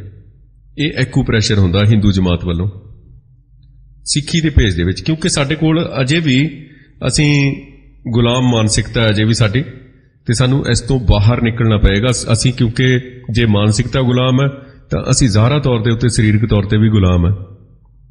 ਸਾਨੂੰ ਇਹ ਅਹਿਸਾਸ ਸੰਤ ਜਰਨੈਲ ਸਿੰਘ ਜੀ ਖਾਲਸਾ ਭਿੰਡਰਾਂ ਵਾਲਿਆਂ ਨੇ ਕਰਵਾਇਆ। ਤਾਂ ਵੈਸੇ ਤਾਂ ਸਿੱਖਾਂ ਨੂੰ ਇੱਕ ਬਹਾਦਰ ਤੇ ਜਾਂਬਾਜ਼ ਕੌਮ ਵਜੋਂ ਮਾਨਤਾ ਮਿਲੀ ਹੈ, ਤੇ ਸਿਰਫ ਆਰਥਿਕ ਪੱਖ ਜਿਹੜਾ ਫੌਜੀ ਨੌਕਰੀਆਂ ਜਿਹੜੀਆਂ ਹੈ ਨੇ ਉਹਦੇ ਕਰਕੇ ਕਹਿੰਦੇ ਨੇ ਸਿੱਖ ਕੌਮ ਬਹਾਦਰ ਹੈ। ਜਦੋਂ ਲੋੜ ਪੈਂਦੀ ਹੈ ਇਹਨਾਂ ਨੂੰ, ਉਸ ਵੇਲੇ ਤਾਂ ਇਹ ਪੈਰਾਂ 'ਚ ਡਿੱਗਣ ਲਈ ਵੀ ਜਾਂਦੇ ਨੇ। ਤਾਂ ਇਹ ਮਾਨਸਿਕਤਾ ਨੂੰ ਸਮਝਣ ਦੀ ਗੱਲ ਹੁੰਦੀ ਹੈ। ਪਰ ਜਦੋਂ ਰਾਜ ਇਹਨਾਂ ਦੇ ਹੱਥ ਦੇ ਵਿੱਚ ਆ ਹੁਣ, ਤਾਂ ਇਹ ਕਿਸ ਤਰੀਕੇ ਨਾਲ ਸਾਡੇ ਨਾਲ ਵਿਹਾਰ ਕਰਦੇ ਨੇ ਇਹ ਵੀ ਸਾਨੂੰ ਪਤਾ ਹੈ, ਇਹ ਹੁਣ ਸਾਡੇ ਸਾਹਮਣੇ ਹੈ। ਸੋ ਇਸ ਗੱਲ ਵੱਲ ਸਾਨੂੰ ਧਿਆਨ ਦੇਣਾ ਚਾਹੀਦਾ, ਕਿਉਂਕਿ ਇਸ ਗੱਲ ਤੋਂ ਬਿਨਾਂ ਅਸੀਂ ਜਿਹੜਾ ਹੈ ਉਹ ਸੁਰਖਰੂ ਨਹੀਂ ਹੋ ਸਕਦੇ ਹੈਗੇ। ਇਸ ਗੱਲ ਤੋਂ ਬਿਨਾਂ ਅਸੀਂ ਅੱਗੇ ਵਧ ਹੀ ਨਹੀਂ ਸਕਦੇ। ਅਸੀਂ ਜੇ ਸੰਤ ਜਰਨੈਲ ਸਿੰਘ ਜੀ ਖਾਲਸਾ ਭਿੰਡਰਾਂ ਵਾਲਿਆਂ ਦੀ ਜਿਹੜੀ ਸ਼ਹਾਦਤ ਹੈ ਉਹ ਸਾਡੇ ਲਈ ਇੱਕ ਪੁਨਰ ਸੁਰਜੀਤੀ ਦਾ ਕੰਮ ਉਹਨੇ ਕਰਨਾ ਚਾਹੀਦਾ ਸੀ ਉਹਨੂੰ, ਪਰ ਨਹੀਂ, ਅਜਿਹਾ ਹੋ ਨਹੀਂ ਸਕਿਆ। ਕਾਗਜ਼ਾਂ ਤੇ ਇੱਕ ਤਿਆਰ ਕੀਤੀ ਸੀ ਯੋਜਨਾ, ਤੇ ਉਹਦੇ ਮੁਤਾਬਕ ਸ੍ਰੀ ਅਕਾਲ ਤਖਤ ਸਾਹਿਬ ਤੇ ਜਿਹੜਾ ਸੀ ਚਾਰੇ ਪਾਸਿਓਂ, ਉੱਪਰੋਂ ਥੱਲਿਓਂ ਤੇ ਚਾਰੇ ਪਾਸਿਓਂ ਹਮਲਾ ਕਰਨ ਦੀ ਜਿਹੜੀ ਵਿਉਂਤ ਸੀ। ਦੁਬਾਰਾ ਵਾਪਸ ਉੱਥੇ ਆਉਂਦੇ ਆਪਾਂ, ਉੱਥੇ ਗੱਲ ਫੇਰ ਲੈ ਕੇ ਜਾਵਾਂਗੇ। ਜਿਹੜੀਆਂ ਉੱਥੇ ਰਾਮ ਤੇ ਕ੍ਰਿਸ਼ਨ ਲੀਲਾ ਦੀ ਜਿਹੜੀ ਚਿਤਰੀ ਹੋਈ ਸੀ, ਜੋ ਕੁਝ ਉਹ ਹੁਣ ਨਹੀਂ ਹੈ, 6 ਜੂਨ ਤੱਕ ਸੀ ਉਹ ਸਾਰਾ ਕੁਝ। ਤਾਂ ਇਹ ਵਰਤਾਰਾ ਰੱਬੀ ਵਰਤਾਰਾ ਹੀ ਹੋਇਆ ਨਾ ਇੱਕ ਤਰ੍ਹਾਂ ਦਾ। ਤੇ ਸਾਨੂੰ ਇੱਕ ਘਟਨਾ ਦੇ ਨਾਲ ਕਿੰਨਾ ਕੁਝ ਮਿਲਿਆ। ਤਾਂ ਫਿਰ ਉੱਥੇ ਅਸੀਂ ਗੱਲ ਕਰਦੇ ਹਾਂ, ਵਾਪਸ ਉੱਥੇ ਚੱਲਦੇ ਹਾਂ ਸ੍ਰੀ ਅਕਾਲ ਤਖਤ ਸਾਹਿਬ ਤੇ ਜੋ ਵਰਤਾਰਾ ਹੋਇਆ, ਕਿਉਂਕਿ ਇਹ ਗੱਲ ਸਿੱਧੀ ਜੁੜਦੀ ਹੈ ਸੰਤ ਜਰਨੈਲ ਸਿੰਘ ਜੀ ਖਾਲਸਾ ਨਾਲ। ਤੇ ਇਹ ਚਾਰੇ ਪਾਸਿਓਂ ਹਮਲਾ ਬੋਲਣ ਦੀ ਇਹ ਫੌਜੀ ਕਾਰਵਾਈ ਰਾਤ ਨੂੰ 10 ਵਜੇ ਸ਼ੁਰੂ ਹੋ ਜਾਣੀ ਸੀ। ਰਾਤ ਦੇ 1 ਵਜੇ ਤੱਕ ਇਸ ਕਾਰਵਾਈ ਦਾ ਪਹਿਲਾ ਪੜਾਅ ਮੁਕੰਮਲ ਹੋਣਾ ਸੀ, ਤੇ ਉਸ ਤੋਂ ਬਾਅਦ ਰਾਤ ਦੇ ਹਨੇਰੇ 'ਚ ਮੁਰਦਾ ਲਾਸ਼ਾਂ ਨੂੰ ਸੰਭਾਲਣ, ਜਿਉਂਦੇ ਜੀਆਂ ਨੂੰ ਗ੍ਰਿਫਤਾਰ ਕਰਨ ਤੇ ਸਾਰੇ ਕੰਪਲੈਕਸ ਦੀ ਤਲਾਸ਼ੀ ਲੈਣ ਦਾ ਕੰਮ ਸ਼ੁਰੂ ਹੋਣਾ ਸੀ। ਤੇ 6 ਜੂਨ ਨੂੰ ਸੂਰਜ ਚੜ੍ਹਨ ਤੋਂ ਪਹਿਲਾਂ ਸਾਰਾ ਜਿਹੜਾ ਹਮਲੇ ਦੀ ਕਾਰਵਾਈ ਸੀ ਉਹਨੂੰ ਮੁਕੰਮਲ ਕਰਕੇ ਪੂਰੇ ਦੇਸ਼ ਪੱਧਰ ਦੇ ਉੱਤੇ, ਪੂਰੇ ਹਿੰਦੁਸਤਾਨ ਦੇ ਵਿੱਚ ਜਿੱਤ ਦੇ ਜਸ਼ਨ ਮਨਾਏ ਜਾਣ ਦਾ ਪ੍ਰੋਗਰਾਮ ਸੀ। ਇਹ ਬਹੁਤ ਘੱਟ ਲੋਕਾਂ ਨੂੰ ਪਤਾ। ਅਸੀਂ ਉੱਥੋਂ ਤੱਕ ਹੀ ਸੀਮਤ ਰਹਿ ਗਏ ਹਾਂ। ਸਾਨੂੰ ਉੱਥੋਂ ਤੱਕ ਹੀ ਵੜ ਲਿਆ ਗਿਆ। ਸਾਨੂੰ ਕਾਂਗਰਸ, ਭਾਜਪਾ ਜਾਂ RSS ਤੱਕ ਹੀ ਸੀਮਿਤ ਕਰ ਦਿੱਤਾ ਗਿਆ। ਇਹ ਵੀ ਇੱਕ ਸਾਜ਼ਿਸ਼ ਹੈ। ਬਹੁਤ ਵੱਡੇ ਪੱਧਰ ਦੇ ਉੱਤੇ ਪ੍ਰਚਾਰ ਕੀਤਾ ਗਿਆ ਜੀ ਕਾਂਗਰਸ ਨੇ ਇਹ ਸਾਰਾ ਕੁਝ ਕਰਵਾਇਆ। ਕਾਂਗਰਸ ਨੂੰ ਇਸ ਦਾ ਲਾਹਾ ਲੈਣਾ ਸੀ ਵੋਟਾਂ ਦੇ ਤੌਰ ਦੇ ਉੱਤੇ ਪੂਰੇ ਮੁਲਕ ਦੇ ਵਿੱਚ। ਤਾਂ ਕਾਂਗਰਸ ਚਾਹੁੰਦੀ ਸੀ ਕਿ ਸਾਡਾ ਨਾਮ ਲਿਆ ਜਾਵੇ ਕਿ ਕਾਂਗਰਸ ਨੇ ਕਰਵਾਇਆ। ਤੇ ਇਹ ਅਕਾਲੀਆਂ ਨਾਲ ਸਮਝੌਤਾ ਸੀ ਕਾਂਗਰਸ ਦਾ, ਹੈਗਾ ਸਮਝੌਤਾ। ਕਿਸੇ ਨੇ ਇਹ ਗੱਲ ਸਮਝੀ? ਕਿਸੇ ਨੇ ਇਹ ਗੱਲ ਸੋਚੀ ਕਿ ਸ਼੍ਰੀ ਅਕਾਲ ਤਖਤ ਢਾਇਆ, ਬਜ਼ੁਰਗ, ਬੱਚੇ, ਬੀਬੀਆਂ ਨੂੰ ਉੱਥੇ ਸ਼ਹੀਦ ਕੀਤਾ, ਉਹਨਾਂ ਤੇ ਜ਼ੁਲਮ ਕੀਤਾ? ਇਹ ਕਾਂਗਰਸ ਨੇ ਕੀਤਾ ਜੀ। ਕਹਿੰਦੇ ਇਹਨਾਂ ਦੇ ਮੂੰਹ 'ਚ ਕਾਂਗਰਸ ਸ਼ਬਦ ਕਿਹਨੇ ਪਾਇਆ? ਕਾਂਗਰਸ ਨੇ ਖੁਦ ਪਾਇਆ। ਕਾਂਗਰਸ ਨੂੰ ਲੋੜ ਸੀ ਇਸ ਗੱਲ ਦੀ ਕਿ ਅਕਾਲੀ ਇਸ ਬਾਰੇ ਬਿਆਨ ਦੇਣ, ਸਿੱਖ ਇਸ ਬਾਰੇ ਬਿਆਨ ਦੇਣ, ਕਾਂਗਰਸ ਦਾ ਨਾਮ ਲੈਣ। ਪੂਰੇ ਹਿੰਦੁਸਤਾਨ ਦੇ ਵਿੱਚ 500 ਜਿਹੜੀਆਂ 30 ਸੀਟਾਂ ਦੇ ਉੱਤੇ ਉਹਨਾਂ ਨੂੰ ਚਾਹੀਦਾ ਸੀ ਕਿ ਸਾਡਾ ਨਾਮ ਲਿਆ ਜਾਵੇ। ਸਿਰਫ 13 ਪੰਜਾਬ ਦੀਆਂ 13 ਸੀਟਾਂ ਦੇ ਉੱਤੇ ਉਹ ਇਸ ਦੇ ਬਦਲੇ ਦੇਣ ਲਈ ਤਿਆਰ ਸਨ, ਕੁਰਬਾਨ ਕਰਨ ਲਈ ਤਿਆਰ ਸਨ, ਤੇ ਕੀਤੀਆਂ ਵੀ ਉਹਨਾਂ ਨੇ। ਸੋ ਗੱਲ ਨੂੰ ਸਪਸ਼ਟ ਤੌਰ ਤੇ ਉੱਤੇ ਤਾਂ ਹੀ ਅਸੀਂ ਗ੍ਰਹਿਣ ਕਰ ਸਕਦੇ ਹਾਂ ਜਦੋਂ ਅਸੀਂ ਉਸ ਦਾ ਡੂੰਘਾਈ ਤੇ ਜਾ ਕੇ ਅਧਿਐਨ ਕਰਾਂਗੇ, ਉਸ ਦਾ ਮੁਲਾਂਕਣ ਕਰਾਂਗੇ, ਉਹਦੀ ਖੋਜ ਪੜਤਾਲ ਕਰਾਂਗੇ। ਇਹ ਜਿੱਤ ਦੇ ਜਸ਼ਨ ਮਨਾਏ ਜਾਣੇ ਸਨ। ਫੌਜੀ ਪੱਖ ਤੋਂ ਜੇ ਦੇਖੀਏ ਇਸ ਗੱਲ ਨੂੰ, ਇਹ ਟੱਕਰ ਬਿਲਕੁਲ ਬੇਮੇਚੀ ਸੀ। ਗਿਣਤੀ ਦੇ ਹਿਸਾਬ ਨਾਲ ਤੇ ਅਸਲੇ ਦੇ ਹਥਿਆਰਾਂ ਦੀ ਕੁਆਲਿਟੀ ਦੇ ਪੱਖੋਂ ਕੋਈ ਮੁਕਾਬਲਾ ਨਹੀਂ ਸੀ। ਇੱਕ ਪਾਸੇ ਦੁਨੀਆ ਦੀਆਂ ਤਾਕਤਵਰ ਫੌਜਾਂ 'ਚੋਂ ਗਿਣੀ ਜਾਂਦੀ ਭਾਰਤੀ ਫੌਜ ਸੀ, ਜਿਹਦੇ ਕੋਲ ਟੈਂਕ, ਬਖਤਰਬੰਦ ਗੱਡੀਆਂ, ਹਵਾਈ ਜਹਾਜ਼, ਹੈਲੀਕਾਪਟਰ ਤੇ ਭਾਰੀ ਤੋਪਖਾਨਾ ਸੀ। ਇੰਡੀਅਨ ਫੌਜ ਦੀਆਂ ਕੁੱਲ ਮਿਲਾ ਕੇ 7 ਡਿਵੀਜ਼ਨਾਂ ਨੂੰ ਇਸ ਲੜਾਈ 'ਚ ਲਾਮਬੰਦ ਕੀਤਾ ਗਿਆ ਸੀ। 7 ਡਿਵੀਜ਼ਨਾਂ ਨੂੰ। ਇਕੱਲੇ ਦਰਬਾਰ ਸਾਹਿਬ ਤੇ ਹਮਲੇ ਦੀ ਕਾਰਵਾਈ 'ਚ ਘੱਟੋ ਘੱਟ 15,000 ਫੌਜੀ ਜਵਾਨ ਸਿੱਧਾ ਹਿੱਸਾ ਲੈ ਰਹੇ ਸਨ। ਤੇ ਇਸ ਲਸ਼ਕਰ ਦੀ ਮਦਦ ਲਈ ਸਮੁੰਦਰੀ ਫੌਜ, ਹਵਾਈ ਫੌਜ, ਇਹ ਸਾਰੀਆਂ ਫੌਜਾਂ ਨਾਲ ਸਨ ਇਹਦੇ।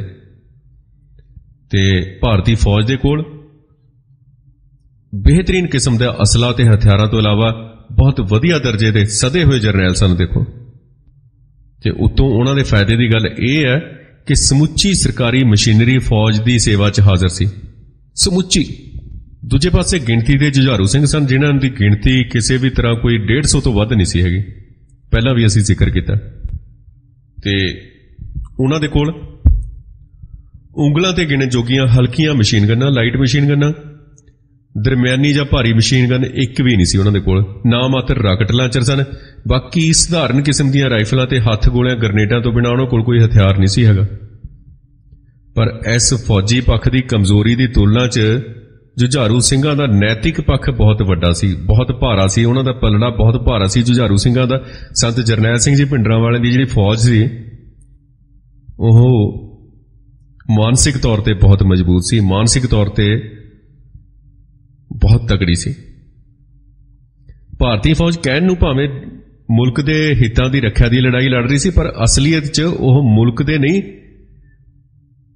ਮੁਲਕ ਦੇ ਜਾਬਰ ਹਾਕਮਾਂ ਦੇ ਪੱਖ ਦੀ ਲੜਾਈ ਲੜ ਰਹੀ ਸੀ। ਇਹ ਪੱਖ 100% ਝੂਠਾ ਤੇ ਨਾਇਨਸਾਫੀ ਵਾਲਾ ਸੀ। ਇਹਦੀ ਤੁਲਨਾ 'ਚ ਜੇ ਸਿੱਖ ਜੁਝਾਰੂ ਜਿਸ ਕਾਜ ਲਈ ਲੜ ਰਹੇ ਸਨ ਉਹਦੀ ਗੱਲ ਕਰੀਏ, ਉਹ ਸੱਚਾ ਸੀ ਤੇ ਇਨਸਾਫ ਮੰਗਣ ਵਾਲਾ ਸੀ। ਉਹ ਆਪਣੇ ਧਰਮ ਤੇ ਸੱਭਿਆਚਾਰ ਦੀ ਰਾਖੀ ਲਈ ਲੜ ਰਹੇ ਸਨ। ਕਿਸੇ ਦੇ ਧਰਮ ਤੇ ਸੱਭਿਆਚਾਰ ਨੂੰ ਉਜਾੜਨ ਲਈ ਨਹੀਂ ਸਨ ਲੜ ਰਹੇ। ਉਹਨਾਂ ਨੇ ਆਪਣੇ ਹੱਕਾਂ ਦੀ ਰਾਖੀ ਲਈ ਲੜਾਈ ਲੜੀ, ਕਿਸੇ ਦੇ ਹੱਕਾਂ ਨੂੰ ਲਿਤਾੜਨ ਲਈ ਨਹੀਂ, ਕਿਸੇ ਦੇ ਹੱਕਾਂ ਨੂੰ ਖੋਹਣ ਦੇ ਲਈ ਲੜਾਈ ਨਹੀਂ ਸੀ ਲੜ ਰਹੇ। ਉਹਨਾਂ ਅੰਦਰ ਲੜਨ ਦਾ ਜਿਹੜਾ ਨਿਸ਼ਕਾਮ ਜਜ਼ਬਾ ਸੀ, ਜੂਝ ਮਰਨ ਦਾ ਚਾਅ ਸੀ, ਦ੍ਰਿੜ ਨਿਸ਼ਚਾ ਸੀ ਤੇ ਆਪਣੇ ਗੁਰੂ ਦੇ ਚਰਨਾਂ 'ਚ ਸ਼ਹੀਦ ਹੋ ਜਾਣ ਦਾ ਚਾਅ ਸੀ ਉਹਨਾਂ ਦੇ ਅੰਦਰ। ਤੇ ਐਸੇ ਕਰਕੇ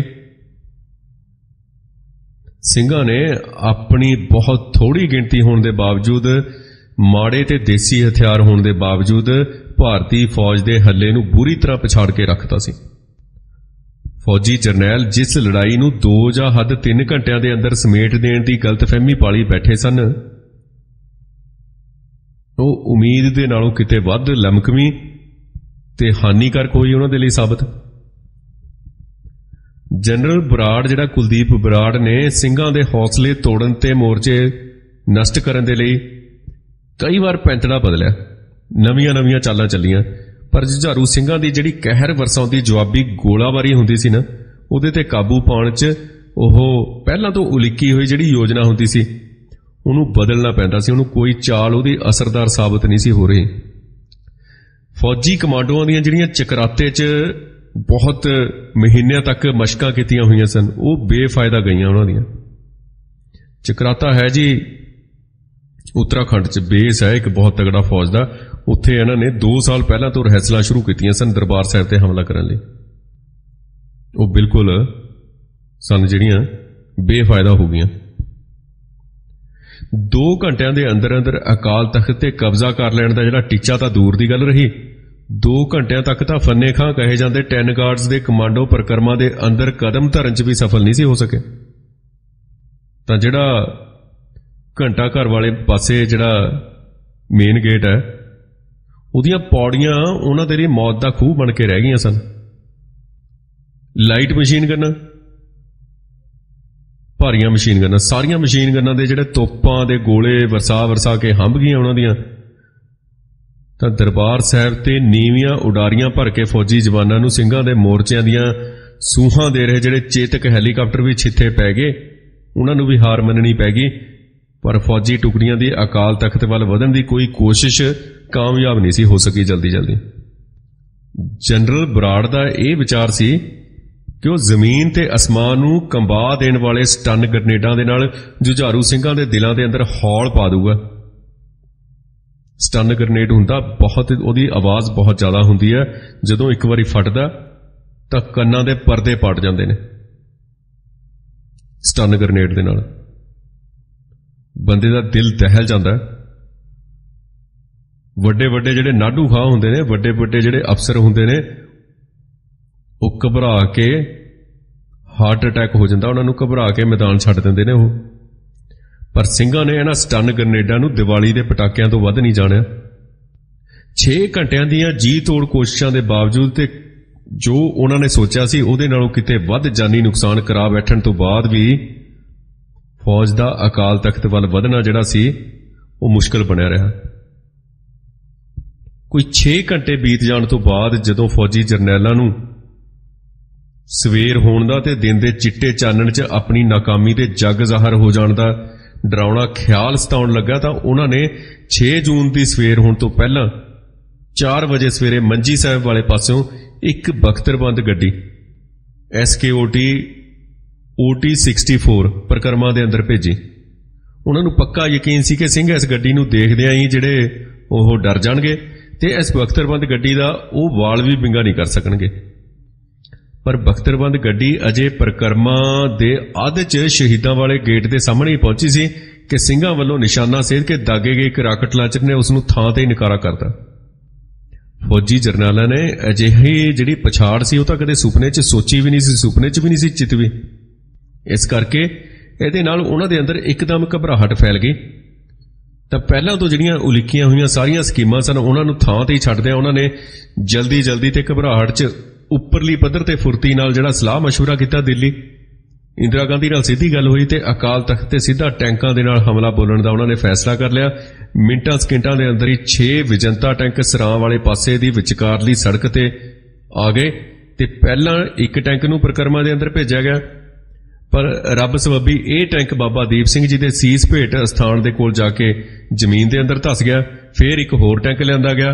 ਤਿੱਖੀ ਲਿਸ਼ਕੋਰ ਦੇ ਨਾਲ ਸਿੰਘਾਂ ਦੀਆਂ ਅੱਖਾਂ ਨੂੰ ਨਕਾਰਾ ਕਰ ਦੇਣ ਦੀ ਸੋਚ ਦੇ ਨਾਲ ਅਕਾਲ ਤਖਤ ਉੱਤੇ ਟੈਂਕਾਂ ਦੀਆਂ ਬਹੁਤ ਹੀ ਤੇਜ਼ ਰੌਸ਼ਨੀਆਂ ਸਰਚ ਲਾਈਟਾਂ ਮਾਰੀਆਂ ਗਈਆਂ। ਜਦੋਂ ਇਹਦੇ ਨਾਲ ਵੀ ਅਕਾਲ ਤਖਤ 'ਚੋਂ ਆਉਂਦੀ ਗੋਲੀਆਂ ਦੀ ਵਿਛਾੜ ਰੁਕੀ ਨਾ, ਤਾਂ ਅਕਾਲ ਤਖਤ ਉੱਤੇ ਅਥਰੂ ਗੈਸ ਦੇ ਅਣਗਿਣਤ ਗੋਲੇ ਸੈਂਕੜਿਆਂ ਦੀ ਗਿਣਤੀ 'ਚ ਸੁੱਟੇ ਗਏ। ਪਰ ਅਥਰੂ ਗੈਸ ਵੀ ਆਪਣਾ ਕੋਈ ਅਸਰ ਨਾ ਦਿਖਾ ਸਕੀ। ਇਹ ਤੋਂ ਬਾਅਦ ਛਿੱਥੇ ਪਏ ਜਨਰਲ ਬਰਾੜ ਨੇ ਅਕਾਲ ਤਖਤ ਦੇ ਅੰਦਰ CS ਨਾਮ ਦੀ ਇੱਕ ਜ਼ਹਿਰੀਲੀ ਗੈਸ ਹੁੰਦੀ ਹੈ, ਉਹ ਕੌਮਾਂਤਰੀ ਕਾਨੂੰਨਾਂ ਦੇ ਮੁਤਾਬਕ ਜਿਹਦੀ ਜੰਗ ਦੇ ਅੰਦਰ ਵਰਤੋਂ ਵਰਜਿਤ ਕਰਾਰ ਦਿੱਤੀ ਗਈ ਹੈ, ਉਹਦੇ ਕਨਸਤਰ ਸੁੱਟਣ ਦੀ ਚਾਲ ਅਜ਼ਮਾਉਣ ਦਾ ਫੈਸਲਾ ਕਰ ਲਿਆ ਜਨਰਲ ਬਰਾੜ ਨੇ। CS ਜ਼ਹਿਰੀਲੀ ਗੈਸ ਦੇ ਬੰਬ ਸੁੱਟਣ ਦੀ ਚਾਲ ਉਹਨੇ ਸਕੀਮ ਬਣਾ ਲਈ, ਫਿਰ ਉਹਦਾ ਫੈਸਲਾ ਕਰ ਲਿਆ। ਪਰ ਸਿੰਘਾਂ ਨੇ ਦੁਸ਼ਮਣ ਦੀ ਹਰ ਚਾਲ ਨੂੰ ਪਛਾੜਦਿਆਂ ਹੋਇਆਂ ਫੌਜ ਨੂੰ ਅਕਾਲ ਤਖਤ ਵੱਲ ਵਧਣ ਤੋਂ ਲਗਾਤਾਰ ਡੱਕਾ ਲਾਈ ਰੱਖਿਆ, ਰੋਕੀ ਰੱਖਿਆ। ਅਖੀਰ 'ਚ ਟੈਂਕਾਂ ਨੇ ਹੋਰ ਨੇੜੇ ਹੋ ਕੇ ਅਕਾਲ ਤਖਤ ਤੇ ਦਰਸ਼ਨੀ ਡਿਊਟੀ ਉੱਤੇ ਸਿੱਧੇ ਗੋਲੇ ਵਰਸਾਉਣੇ ਸ਼ੁਰੂ ਕਰਦੇ। ਪਹਿਲਾਂ ਅਜਮਾਇਸ਼ ਦੇ ਤੌਰ ਤੇ ਟੈਂਕ ਦੀ ਮਸ਼ੀਨ ਗਨ ਦੇ ਗੋਲੇ ਦਾਗੇ ਗਏ, ਫਿਰ ਟੈਂਕ ਦੀ ਮੁੱਖ ਤੋਪ ਜਿਹੜੀ ਮੇਨ ਬੈਰਲ ਹੁੰਦੀ ਹੈ 105 mm ਦੀ, ਉਹਦੇ ਚੋਂ ਹੈਸ਼ ਦੇ ਨਾਂ ਨਾਲ ਜਾਣੇ ਜਾਂਦੇ ਬਹੁਤ ਹੀ ਤਾਕਤਵਰ ਗੋਲਿਆਂ ਨੇ ਕਹਿਰ ਬਰਸਾਉਣਾ ਸ਼ੁਰੂ ਕਰਤਾ। ਇਹਨਾਂ ਗੋਲਿਆਂ ਨੇ ਅਕਾਲ ਤਖਤ ਤੇ ਦਰਸ਼ਨੀ ਡਿਊਟੀ ਦੇ ਬਹੁਤ ਤਕੜੇ ਢਾਂਚਿਆਂ ਦੇ ਅੰਦਰ ਵੱਡੇ ਵੱਡੇ ਮਘੋਰੇ ਕਰ ਦਿੱਤੇ ਤੇ ਥੋੜੇ ਸਮੇਂ 'ਚ ਇਹ ਇਤਿਹਾਸਕ ਇਮਾਰਤਾਂ ਬੁਰੀ ਤਰ੍ਹਾਂ ਨਸ਼ਟ ਹੋ ਗਈਆਂ। ਪਰ ਇਹਦੇ ਬਾਵਜੂਦ ਅਕਾਲ ਤਖਤ ਦੇ ਅੰਦਰ ਡਟੇ ਹੋਏ ਗਿਣਤੀ ਦੇ ਸਿੰਘ ਭਾਰਤੀ ਫੌਜ ਦਾ ਬਹਾਦਰੀ ਨਾਲ ਮੁਕਾਬਲਾ ਕਰਦੇ ਰਹੇ। ਕਮਾਂਡੋਆਂ ਨੇ ਪਰਿਕਰਮਾ ਦੀਆਂ ਉੱਤਰ ਵੱਲ ਤੇ ਦੱਖਣ ਵੱਲ ਦੋਵਾਂ ਬਾਹੀਆਂ ਤੋਂ ਅਕਾਲ ਤਖਤ ਵੱਲ ਵਧਣ ਦੀਆਂ ਕਈ ਕੋਸ਼ਿਸ਼ਾਂ ਕੀਤੀਆਂ, ਪਰ ਹਰ ਵਾਰ ਅਕਾਲ ਤਖਤ ਦੇ ਸਾਹਮਣੇ ਵਾਲਾ ਵਿਹੜਾ ਉਹਨਾਂ ਲਈ ਮੌਤ ਦਾ ਖੇਤਰ ਬਣਦਾ ਰਿਹਾ। ਬਾਅਦ ਵਿੱਚ ਜਨਰਲ ਬਰਾੜ ਨੇ ਵੀ ਇਹ ਗੱਲ ਮੰਨੀ। ਉਹ ਕਹਿੰਦਾ ਇਹ ਕਿਲਿੰਗ ਗਰਾਊਂਡ ਬਣਿਆ ਰਿਹਾ ਸਾਡੇ ਲਈ, ਇਹ ਮੈਦਾਨ ਸੀ ਜਿਹੜਾ। ਤੇ ਜਨਰਲ ਦਿਆਲ ਨੂੰ ਵੀ ਸਿੰਘਾਂ ਦੇ ਲੜਾਕੂ ਜਜ਼ਬੇ ਤੇ ਬਹਾਦਰੀ ਦਾ ਇਹ ਕਹਿੰਦਿਆਂ ਹੋਇਆ ਲੋਹਾ ਮੰਨਣਾ ਪਿਆ। ਉਹ ਕਹਿੰਦਾ ਕਿ ਮੈਂ ਆਪਣੇ ਫੌਜੀ ਜੀਵਨ ਦੇ 30 ਸਾਲਾਂ ਦੇ ਅੰਦਰ ਇਸ ਤਰ੍ਹਾਂ ਦੀ ਫਾਇਰ ਪਾਵਰ ਨਹੀਂ ਦੇਖੀ, ਪਾਕਿਸਤਾਨ ਨਾਲ ਜੰਗ ਦੇ ਦੌਰਾਨ ਵੀ ਨਹੀਂ। ਉਦੋਂ ਵੀ ਜਦੋਂ ਅਕਾਲ ਤਖਤ ਦੇ ਢਾਂਚੇ 'ਚ ਬਹੁਤ ਵੱਡੇ ਮਘੋਰਿਆਂ ਰਾਹੀਂ ਭਾਰਤੀ ਫੌਜ ਮਣਾ ਮੁਹੀ ਬਾਰੂਦ ਅੰਦਰ ਸੁੱਟ ਰਹੀ ਸੀ ਤੇ ਅਕਾਲ ਤਖਤ ਦੀਆਂ ਉੱਪਰਲੀਆਂ ਮੰਜ਼ਲਾਂ ਅੱਗ ਤੇ ਧੂਏ ਦੀ ਲਪੇਟ 'ਚ ਆਈਆਂ ਹੋਈਆਂ ਸਨ, ਤਾਂ ਅਕਾਲ ਤਖਤ ਦੀ ਹੇਠਲੀ ਮੰਜ਼ਲ 'ਚ ਡਟੇ ਜੁਝਾਰੂ ਸਿੰਘਾਂ ਨੇ ਲਗਾਤਾਰ ਤਕੜੀ ਟੱਕਰ ਦੇਣੀ ਜਾਰੀ ਰੱਖੀ। 6 ਜੂਨ ਨੂੰ ਬਹੁਤ ਵੱਡਾ ਜਦੋਂ ਦਿਨ ਚੜ੍ਹ ਗਿਆ ਤਾਂ ਟੈਂਕਾਂ ਦੀਆਂ ਤੋਪਾਂ ਅਕਾਲ ਤਖਤ ਸਾਹਿਬ ਤੇ ਬਿਨਾਂ ਸਾਹ ਲਏ ਗੋਲੇ ਸੁੱਟਦੀਆਂ ਰਹੀਆਂ, ਪਰ ਤਕਰੀਬਨ ਥੇ ਬਣ ਚੁੱਕੇ ਅਕਾਲ ਤਖਤ ਦੇ ਅੰਦਰ ਸੰਤ ਜਰਨੈਲ ਸਿੰਘ ਤੇ ਉਹਨਾਂ ਦੀ ਗਿਣਤੀ ਦੇ ਲੜਾਕੂ ਸਿੰਘ ਸਿੱਖੀ ਦੇ ਗੌਰਵਸ਼ਾਲੀ ਵਿਰਸੇ ਤੇ ਇਤਿਹਾਸ ਤੇ ਰਵਾਇਤਾਂ ਦੀ ਲਾਜ ਰੱਖਦੇ ਹੋਏ ਸਿਦਕ ਦਿਲੀ ਦੇ ਨਾਲ ਮੁਕਾਬਲੇ ਤੇ ਡਟੇ ਰਹੇ। ਜਨਰਲ ਬਰਾੜ ਦੀ ਸੰਤ ਭਿੰਡਰਾਂ ਵਾਲਿਆਂ ਕੋਲੋਂ 2 ਘੰਟਿਆਂ ਦੇ ਅੰਦਰ ਅੰਦਰ ਆਤਮ ਸਮਰਪਣ ਕਰਵਾ ਲੈਣ ਦੀ ਜਿਹੜੀ ਮਾਰੀ ਹੋਈ ਫੜ ਸੀ, ਉਹਦੇ ਲਈ ਬਹੁਤ ਅੰਤਾਂ ਦੀ ਨਮੋਸ਼ੀ ਤੇ ਸ਼ਰਮਿੰਦਗੀ ਦਾ ਕਾਰਨ ਬਣ ਰਹੀ ਸੀ ਇਸ ਵੇਲੇ, ਤੇ ਉਹਦੀ ਤੋਏ ਤੋਏ ਹੋਣ ਲੱਗੀ ਸੀ। ਉਂਗਲਾਂ ਤੇ ਗਿਣਨ ਜੋਗੇ ਸਿੰਘਾਂ ਨੂੰ ਫੌਜ ਦੇ ਬਹੁਤ ਵੱਡੇ ਲਸ਼ਕਰ ਦੇ ਨਾਲ ਮੁਕਾਬਲਾ ਕਰਦਿਆਂ 50 ਘੰਟੇ ਤੋਂ ਵੱਧ ਦਾ ਸਮਾਂ ਬੀਤ ਚੁੱਕਾ ਸੀ। ਟੈਂਕਾਂ ਦੇ ਗੋਲਿਆਂ ਨੇ ਅਕਾਲ ਤਖਤ ਨੂੰ ਹਾਲੋਂ ਬੇਹਾਲ ਕਰਕੇ ਰੱਖ ਦਿੱਤਾ ਸੀ। ਅਕਾਲ ਤਖਤ ਤੇ ਹਰਿਮੰਦਰ ਸਾਹਿਬ ਦੀ ਅਜ਼ਮਤ ਤੇ ਅਦਬੀ ਦੀ ਰਾਖੀ ਕਰਦੇ ਹੋਏ ਬਹੁਤ ਸਾਰੇ ਸਿੰਘ ਸ਼ਹੀਦ ਹੋ ਚੁੱਕੇ ਸਨ। 6 ਜੂਨ ਦੀ ਸਵੇਰ ਨੂੰ ਸੰਤ ਜਰਨੈਲ ਸਿੰਘ ਨੇ ਆਪਣੇ ਗਿਣਤੀ ਦੇ ਬਚੇ ਹੋਏ ਯੋਧਿਆਂ ਨੂੰ ਅਕਾਲ ਤਖਤ ਸਾਹਿਬ ਦੇ ਭੋਰੇ ਅੰਦਰ ਇਕੱਠਿਆਂ ਕਰਕੇ ਸਾਰੇ ਹਾਲਾਤ ਦਾ, ਜੋ ਸਾਰਿਆਂ ਨੂੰ ਸਪਸ਼ਟ ਸਨ, ਹੁਣ ਤਾਂ ਹੋ ਚੁੱਕੀ ਸੀ ਗੱਲ ਸਪਸ਼ਟ, ਉਹ ਤੋਂ ਜਾਣੂ ਕਰਵਾਇਆ ਤੇ ਦਰਬਾਰ ਸਾਹਿਬ ਤੇ ਫੌਜੀ ਹਮਲੇ ਦੀ ਸੂਰਤ ਦੇ ਵਿੱਚ ਭਾਰਤੀ ਫੌਜ ਨੂੰ ਲੋਹੇ ਦੇ ਚਣੇ ਚਬਾਉਣ ਦੇ ਆਪਣੇ ਪਰਨ ਤੇ ਸੰਤੁਸ਼ਟੀ ਜ਼ਾਹਰ ਕੀਤੀ ਉਹਨਾਂ ਨੇ, ਤੇ ਗੁਰੂ ਦੇ ਚਰਨਾਂ ਦੇ ਵਿੱਚ ਸ਼ਹਾਦਤ ਦਾ ਜਾਮ ਪੀਣ ਦੀ ਸੁਲੱਖਣੀ ਘੜੀ ਤੇ ਆਣ ਪਹੁੰਚਣ ਦਾ ਐਲਾਨ ਕੀਤਾ ਉਹਨਾਂ ਨੇ। ਤੇ ਕੁਝ ਸਿੰਘਾਂ ਨੇ ਸੰਤਾਂ ਨੂੰ ਸਿੱਖ ਕੌਮ ਦੀ ਆਜ਼ਾਦੀ ਦੇ ਸੰਘਰਸ਼ ਨੂੰ ਸਹੀ ਅਗਵਾਈ ਦੇਣ ਲਈ ਦੁਸ਼ਮਣ ਦੇ ਘੇਰੇ 'ਚੋਂ ਬਚ ਨਿਕਲ ਜਾਣ ਦੀ ਬੇਨਤੀ ਵੀ ਕੀਤੀ। ਘੇਰੇ 'ਚੋਂ ਬਚ ਕੇ ਨਿਕਲ ਜਾਣ ਦੇ ਰਾਹ ਭਾਵੇਂ ਅਜੇ ਖੁੱਲ੍ਹੇ ਸਨ, ਇਹ ਵੀ ਕਿਹਾ ਜਾਂਦਾ ਹੈ ਕਿ ਕੁਝ ਸਿੰਘ ਸਾਂਝੀ ਰਜ਼ਾ ਦੇ ਨਾਲ ਘੇਰੇ 'ਚੋਂ ਨਿਕਲ ਵੀ ਗਏ, ਪਰ ਸੰਤ ਜਰਨੈਲ ਸਿੰਘ ਜੀ ਖਾਲਸਾ ਭਿੰਡਰਾਂ ਵਾਲਿਆਂ ਨੇ ਸਿੰਘਾਂ ਦੀ ਇਸ ਬੇਨਤੀ ਨੂੰ ਬਹੁਤ ਠਰਮੇ ਨਾਲ ਤੇ ਪਿਆਰ ਤੇ ਦ੍ਰਿੜਤਾ ਦੇ ਨਾਲ ਠੁਕਰਾਤਾ ਤੇ ਗੁਰੂ ਦੇ ਚਰਨਾਂ 'ਚ ਸੀਸ ਵਾਰਨ ਦੀ ਆਪਣੀ ਅਡੋਲ ਇੱਛਾ ਨੂੰ ਉਹਨਾਂ ਦੇ ਅੰਤਮ ਫੈਸਲੇ ਵਜੋਂ ਪ੍ਰਵਾਨ ਕਰਨ ਲਈ ਕਿਹਾ। ਇਸ ਤੋਂ ਬਾਅਦ ਸਿੰਘਾਂ ਨੇ ਇਹੋ ਬੇਨਤੀ ਭਾਈ ਅਮਰੀਕ ਸਿੰਘ ਅੱਗੇ ਰੱਖੀ, ਪਰ ਭਾਈ ਸਾਹਿਬ ਹੋਰਾਂ ਨੇ ਸੱਚਖੰਡ ਤੱਕ ਸੰਤਾਂ ਦਾ ਸਾਥ ਨਿਭਾਉਣ ਦੀ ਆਪਣੀ ਇੱਛਾ ਤੇ ਪਰਨ ਤੋਂ ਕਿਸੇ ਵੀ ਸੂਰਤ ਦੇ ਵਿੱਚ ਪਿੱਛੇ ਨਾ ਹਟਣ ਦਾ ਜਿਹੜਾ ਆਪਣਾ ਫੈਸਲਾ ਸੁਣਾਇਆ ਤੇ ਸ਼ਹੀਦੀ ਕਮਰ ਕੱਸੇ ਕਰ ਲਏ ਉਹਨਾਂ ਨੇ। ਸੰਤ ਜਰਨੈਲ ਸਿੰਘ ਸਮੇਤ ਅਕਾਲ ਤਖਤ ਦੇ ਭੋਰੇ ਅੰਦਰ 2 ਦਰਜਨ ਦੇ ਕਰੀਬ ਧਰਮ ਯੋਧੇ ਸਨ। ਉਹਨਾਂ ਦੇ ਹੱਥ ਅਰਦਾਸ ਲਈ ਜੁੜੇ ਸਾਰਿਆਂ ਦੇ, ਤੇ ਅਰਦਾਸ ਹੋਈ। ਜਕਾਰਾ ਛੱਡਣ ਤੋਂ ਬਾਅਦ ਉਹ ਹੱਥ ਦੁਬਾਰਾ ਆਪੋ ਆਪਣੇ ਹਥਿਆਰਾਂ ਦੇ ਮੁੱਠਿਆਂ ਤੇ ਜਾ ਪਏ ਤੇ ਅੱਗੇ ਅੱਗੇ ਸੰਤ ਜਰਨੈਲ ਸਿੰਘ ਤੇ ਪਿੱਛੇ ਪਿੱਛੇ ਉਹਨਾਂ ਦੇ ਸਿਦਕੀ ਸਿੰਘ ਜਕਾਰੇ ਗਜਾਉਂਦੇ ਹੋਏ ਸਾਹਮਣੇ ਵਿਹੜੇ ਦੇ ਵਿੱਚ ਆ ਨਿਕਲੇ। ਬੋਲੇ ਸੋ ਨਿਹਾਲ, ਸਤਿ ਸ੍ਰੀ ਅਕਾਲ। ਇਸ ਕੌਤਕ ਨੂੰ ਦੇਖ ਕੇ ਇੱਕ ਵਾਰ ਤਾਂ ਦੁਸ਼ਮਣ ਦੇ ਪੈਰਾਂ ਥੱਲਿਓਂ ਜ਼ਮੀਨ ਨਿਕਲ ਗਈ ਤੇ ਕੁਝ ਪਲਾਂ ਬਾਅਦ ਹੀ 4 ਚੁਫੇਰਿਓਂ ਗੋਲੀਆਂ ਤੇ ਗਰਨੇਡਾਂ ਦੀ ਜ਼ੋਰਦਾਰ ਬੁਛਾੜ ਆਈ। ਮਰਦ ਅਕਮੜੇ, ਮਰਦੇ ਮੁਜਾਹਿਦ संत जरनैल सिंह खालसा भिंडरांवाले सिख विरसे की लाज पालते हुए ते अपना कहा होया वचन निभाते हुए जिहड़े निशान साहिब ने उत्थे उन्हां तो कुछ क फुट की दूरी ते शहीद हो गए। उहदे बाद भाई अमरीक सिंह ते होर सिंह भी गुरु चरनां च जा बराजे। जनरल शुबेग सिंह पहला ही शहीद हो चुके सन। उन्हां दी देह सी जिहड़ी ओह भोरे च ही पई सी ते बहुत वड्डा नुकसान होया सी फौज दा। ਸਿੰਘਾਂ ने अपना परने निभाया, जो उन्होंने गल की सी वो निभाई ते जो फड़ा फौजी जरनैलां ने मारियां सन उन्हां ते फिक्के पै गए। उन्हां दा हुण अपने आप दे विच मूंह चलाया जा रहा सी। शहीदां दे चेहरे उसे तरह दग दग भख रहे सन। उसे तरह इंज जापदा सी। किसी फौजी जरनैल ने बाद दे विच गल कीती कि इस तरह लगदा सी कि जिवें कुछ समय लिए आराम कर रहे ने भाई अमरीक सिंह, बाबा थारा सिंह ते संत जरनैल सिंह होरे कि जिवें हुणे उठ खड़नगे। सो इस तरह जिहड़ी एक कौम नूं राह दिखाउण वाली गल सी ਉਹ ਸਮਝਣ ਦੀ ਲੋੜ है। ਅਸੀਂ ਵਾਰ-ਵਾਰ ਸ਼ਹਾਦਤਾਂ ਬਾਰੇ ਜ਼ਿਕਰ ਕਿਉਂ ਕਰਦੇ ਹਾਂ? ਅਸੀਂ ਵਾਰ-ਵਾਰ ਸ਼ਹਾਦਤਾਂ ਦੀ ਗੱਲ ਕਿਉਂ ਕਰਦੇ ਹਾਂ? ਸ਼ਹਾਦਤ ਦਾ ਸੰਕਲਪ ਆ ਜਿਹੜਾ ਉਹਦਾ ਜ਼ਿਕਰ ਕਿਉਂ ਕਰਦੇ ਹਾਂ ਵਾਰ-ਵਾਰ? ਐਸੇ ਕਰਕੇ ਕਿ ਇਹ ਸਾਡੇ ਖੂਨ ਨੂੰ ਗਰਮਾਹਟ ਬਖਸ਼ਦੀਆਂ ਨੇ। ਇਹ ਸਾਡਾ ਜਿਹੜਾ ਖੂਨ ਦੀ ਸ਼ੁੱਧੀਕਰਨ ਕਰਦੀਆਂ ਨੇ ਸ਼ਹਾਦਤਾਂ। ਜਦੋਂ ਅਸੀਂ ਇਹਨਾਂ ਬਾਰੇ ਜ਼ਿਕਰ ਕਰਦੇ ਹਾਂ ਇਹ ਸਾਨੂੰ ਕੌਮ ਦਾ ਜਿਹੜਾ ਏਜੰਡਾ ਉਹਦੇ ਨਾਲ ਜੋੜਦੀਆਂ ਨੇ। ਇਹ ਸਾਨੂੰ ਨਸ਼ਿਆਂ ਤੋਂ ਦੂਰ ਰੱਖਦੀਆਂ ਨੇ। ਇਹ ਸਾਡਾ ਹਿਰਦਾ ਸ਼ੁੱਧ ਰੱਖਦੀਆਂ ਨੇ। ਇਹ ਸਾਡੇ ਦਿਮਾਗ 'ਚ ਵਾਇਰਸ ਨਹੀਂ ਆਉਣ ਦਿੰਦੀਆਂ।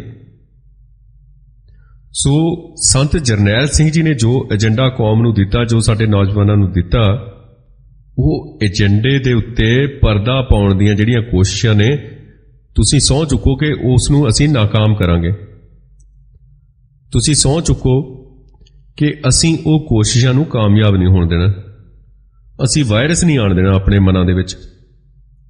ਤੁਸੀਂ ਸਹੁੰ ਚੁੱਕੋ ਕਿ ਸੰਤ ਜਰਨੈਲ ਸਿੰਘ ਜੀ ਖਾਲਸਾ ਭਿੰਡਰਾਂ ਵਾਲਿਆਂ ਦਾ ਜਿਹੜਾ ਏਜੰਡਾ ਉਹਨੂੰ ਅੱਗੇ ਤੱਕ ਨਾ ਵੀ ਲੈ ਕੇ ਜਾਈਏ, ਉਹਦੀ ਗੱਲ ਤਾਂ ਕਰੀਏ। ਸਿਰਫ ਗੱਲ ਕਰਨ ਦੇ ਨਾਲ ਸਾਡੇ ਹਿਰਦੇ ਨੇ ਜਿਹੜੇ ਉਹ ਸ਼ੁੱਧ ਹੋਣ ਲੱਗਣਗੇ।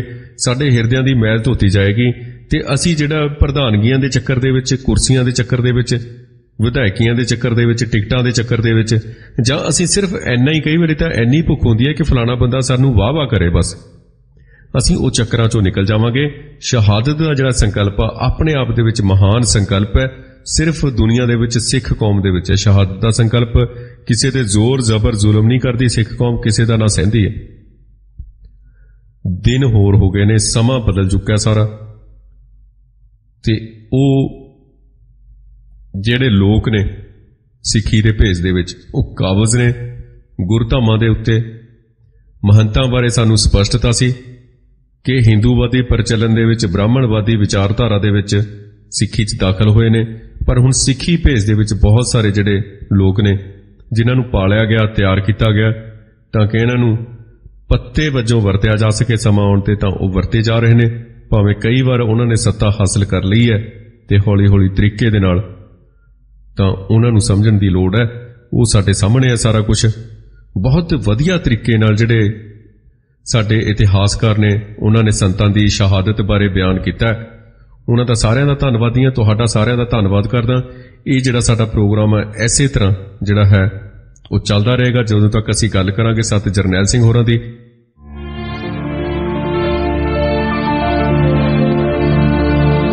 ਮਰਦੇ ਮੁਜਾਹਿਦ ਸੰਤ ਜਰਨੈਲ ਸਿੰਘ ਜੀ ਖਾਲਸਾ ਭਿੰਡਰਾਂਵਾਲੇ।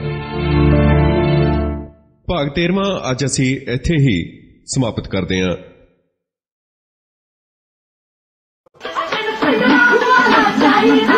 Yeah.